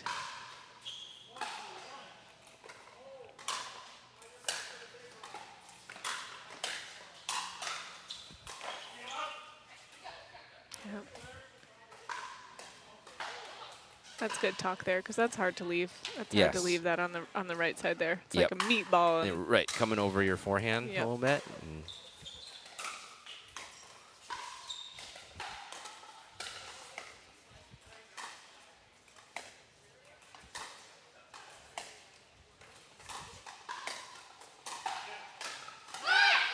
Nutmegged him too. That'll get him fired up. We are 2-1 on the one, I think.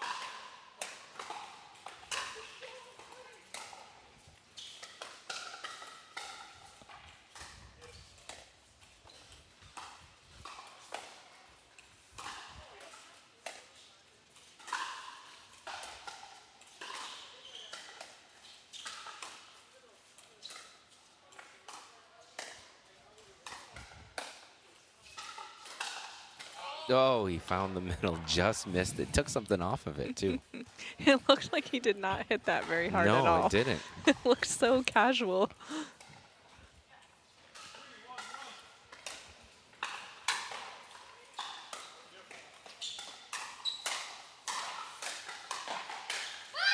There it is. I love the fire. Yes, very fiery. And she also, when she gets a ball to put away, those don't come back very often. I like this timeout here as well. I do, too. We're gaining a little momentum here. Well, you can't take them with you out of this building, and this is the last game, so This is the last one. let's use them up.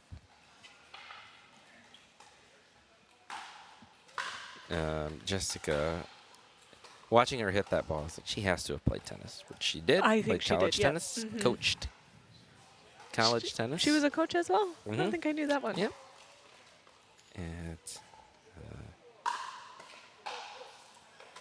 At Indiana University of South Bend. Indiana University is one that kind of has like a lot of colleges around. Like Indiana, isn't there an Indiana of?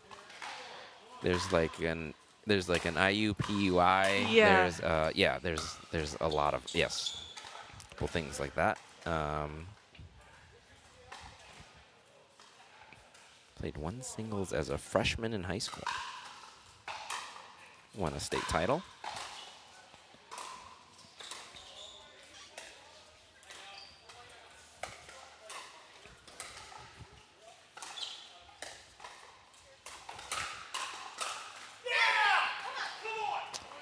And they are firing so far here in game 3. Samari and Cullen built a 5-1 lead.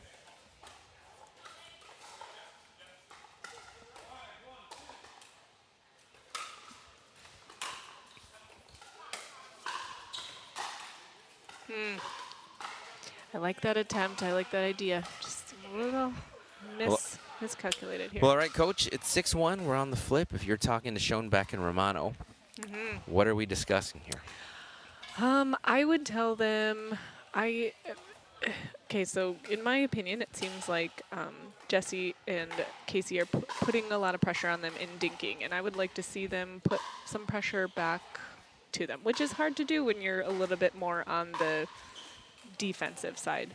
So I think we're seeing a lot more dinking in this game, but I think if we can, I would tell them to add a little bit more pressure if they find a dink that they can add a little more pressure on. It sometimes can be a way to get you back into an offensive position. I think right now they're dinking maybe a little bit too defensively.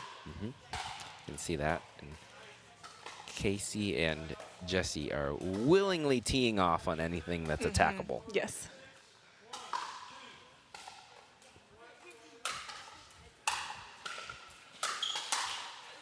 Like that? I also think in game 1, they were having a pretty decent run with some of their drives. So, ooh, that's a good get. So if I don't know what made them, quit just that. catches the outside line. I don't know what made them quit that strategy, but I haven't seen a lot of drives from them lately. See what they do with this offensive possession here. Ooh, just out.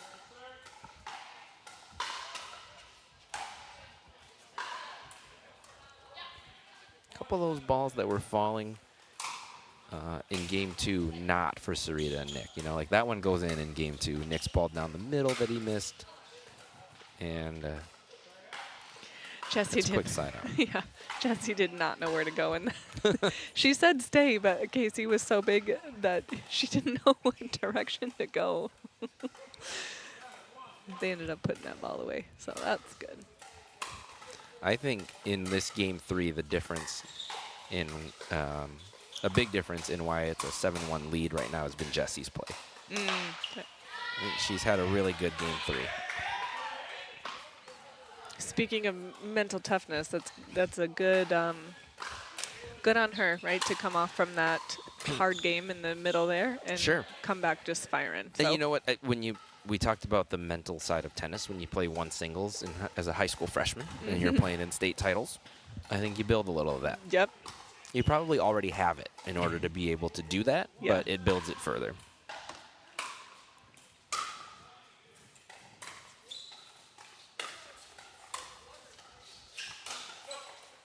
Sarita got out of the way of that one. That one might get fined in a PPA now. Right. Although that didn't seem intentional. That's going to be a hard rule to follow of, because what's going to be, because most of the time that I am at somebody's head, it's so unintentional. However, I don't play pro ball, and I know I've heard that that's a thing. Great put away there. What a shot, yeah. It only can be, I think they're only trying to discourage exactly what Ben Johns did. But you saw that shot, yes. right? Like, I don't think they're going to be calling it super tight. I think you have to be clearly not even trying to hit the ball in. You're just trying to blast it at somebody's head. That's what they're trying to discourage. I think for the most part, they'll let it go. Like, if you hit a drive that's too high, and like what just happened, they're not going to call it. Right. I hope not, at least. I hope not, too. It's a good poach attempt, but just a little miscalculated there. Again, I like seeing the aggressiveness. I think that's what they got to do to pull off a win here. Just get a little bit more aggressive on some of their stuff. So I like seeing that.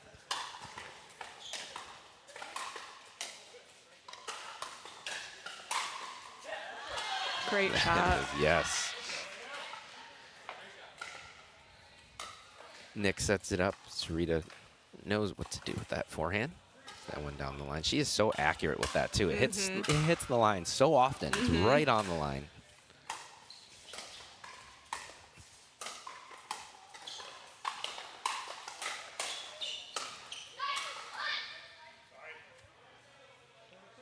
It's pretty good right there. That was a pretty good shot. Firefight and then put one to the opposite line.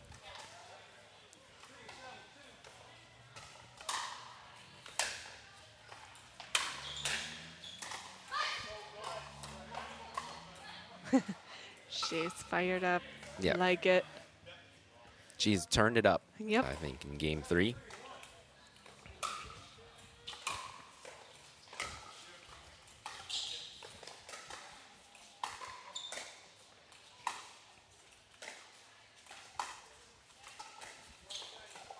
Oh, what a shot, but what a get. Another shot, another get, and wow. No way.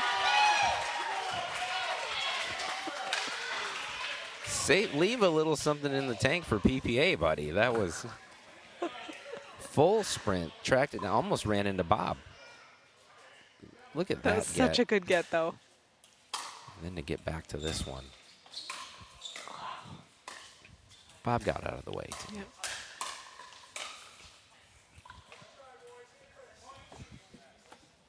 Marion Collins say good work, but we'll take our point now.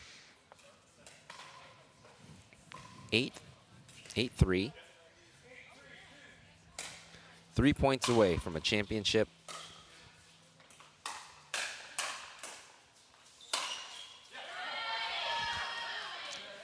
It's a good hold right there. Or, I mean, on that point. Yep. And got to get to points now. It's Captain Obvious, but need some points.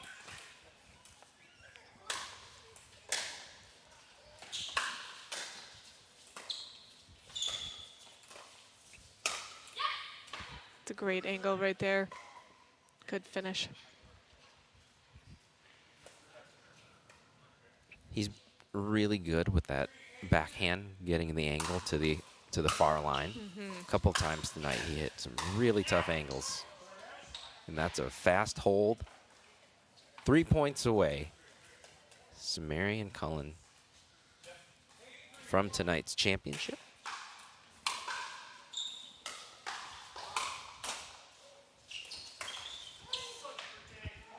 Yep. Casey says such a good dig to Jessie, and it was. And again, the mental toughness.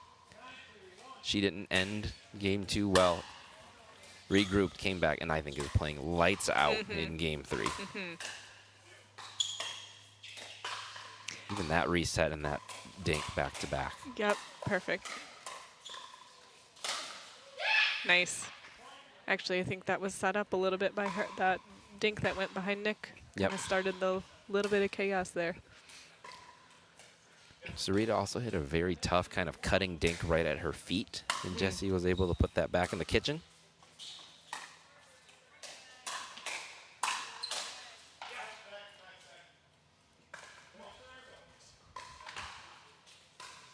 (10-3) on the 2. This is a championship point now for Sumerian Cullen. Schoenbeck and Romano going to try to get this thing back onto their serve, and they will get a look at it.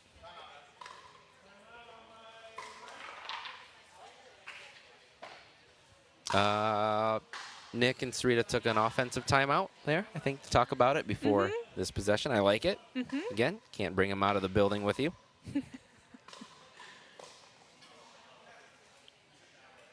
They don't seem to be talking, so maybe they just needed a little bit of a mental regroup here. And a breather. And a maybe breather. just yeah, let's be fresh for our Go on 9-point run. Listen, they are capable of that, because that's we were just talking earlier about, you know, Nick being on a 1 serve and he tossed the ball to the other side because they went on a crazy run. Let's see what the strategy is here. You want more aggressiveness.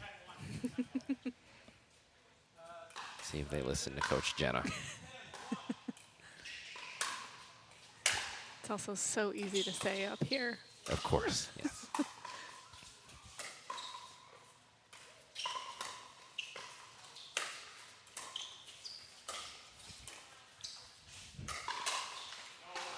Yeah. Well played there. Nick could do. There should be a training montage put together of how to handle a lob, because he gets back to it, he doesn't panic, and he hits it right back into the kitchen. And he's on it. The lobs, too, are just money, right on the line.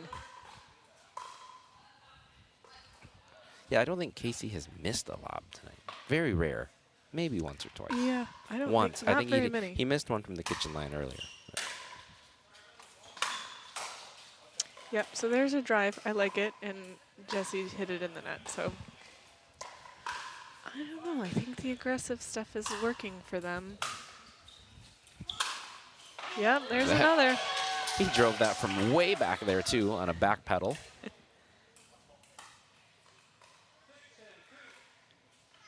All right, good call, Jenna. You should have driven it. Well, maybe not. I think Maybe not. Sarita should have driven that one. Yeah, That was a little too big for me. 10-6. Another look at a championship point for Samari and Cullen.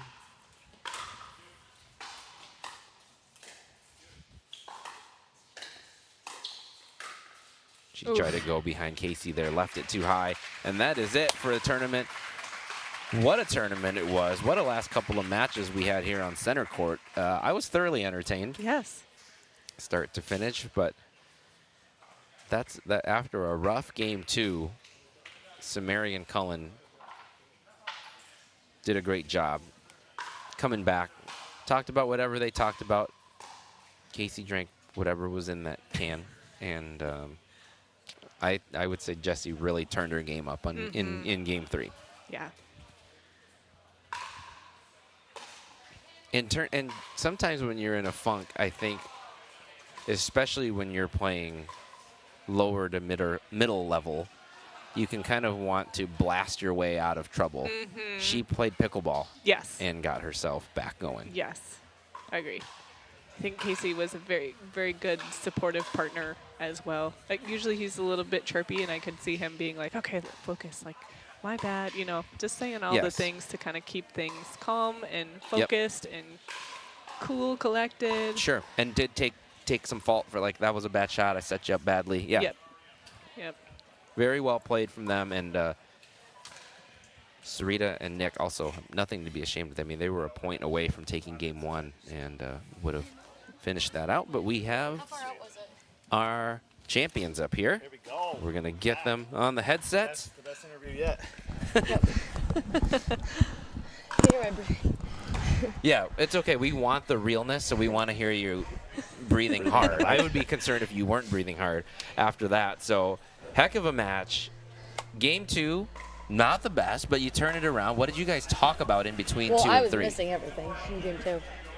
I don't know. She takes a lot of it, especially my intensity, which is hard, you know. But we stuck with it, and I think that when we dinked, the percentage of us winning the points was way higher. And when we were speeding up, Nick was covering a lot of court. I give him credit. Sarita hits such good drives. Like, I just always was on my heels, wondering where she was going to go. So credit to them. They pushed us to the brink, and Jessie really stepped it up and really played a good game 3. Monica Wynn was like, "You need to let Jessica hit more balls between 2 and 3." I was like, okay, I'll let her dink a little more. I'll cover a little less, and then I'll be a little bit more well-rested. And I'm talking a lot. Should be quiet. No, I can't. It's okay. I'm like too hyped up right now. I can't talk, so it's okay. So we were saying up here, we were like, Jessie's turned it up in game 3. So what's your process of trying to, after game 2, say, like, hey, how do you get yourself back into like a good place to play game 3 after you lose that one? Honestly, it was just everything that he said. It was just, he was kind of telling me what I was doing wrong, and I take it well when he says, like, don't do that, don't hit the serve there, and he made sure I was, oh God, that was a bad miss. How did I miss that? I don't need to see that. No, it was good. I'm pumped. All right, so do you two have any additional plans to play together in the future? Hopefully the championship, right? Oh, the championship. Okay. Yeah. Yep. We'll be back. Yep. All right, you'll Yeah. be back for that. I like so it. in Yeah. 2 weeks, Have folks to. will come back. I think everybody was thoroughly entertained. Was it? How did it feel being out there? Now everybody's watching. There were some great points. You know, I actually thrive on that. I like when it's a big crowd. I like to, I mean, I'm kind of annoying on the court, so it's good to get hyped up and get everyone excited. So I did notice that you were kind of chirping a little bit more. You're known for your chirpiness, Yeah. which is great. I love seeing it from you. So that was entertaining yeah, to I watch. feel like I haven't been able to like prove myself here, so I'm just glad that I finally had the opportunity thanks to him. She played awesome, and I don't think we gained any friends today, but that's all right. I'm good with that. All right, last question. I mean, you have a chance to play for 3,000 the next time, but you do get 800 tonight. So any big plans with your winnings tonight? I don't know. I was sick last week. I don't know if you noticed I wasn't here, so I missed a lot of work. So we're gonna put that towards. Yeah. All right, recoup the sick. Okay, the lost sick funds. And I'm hungry right now, so I'll probably just get some dinner and call it a day. Put the rest of my bank account. All right, sounds good. Yeah, well, you can buy a lot of I dinner. gotta pay for kids' school.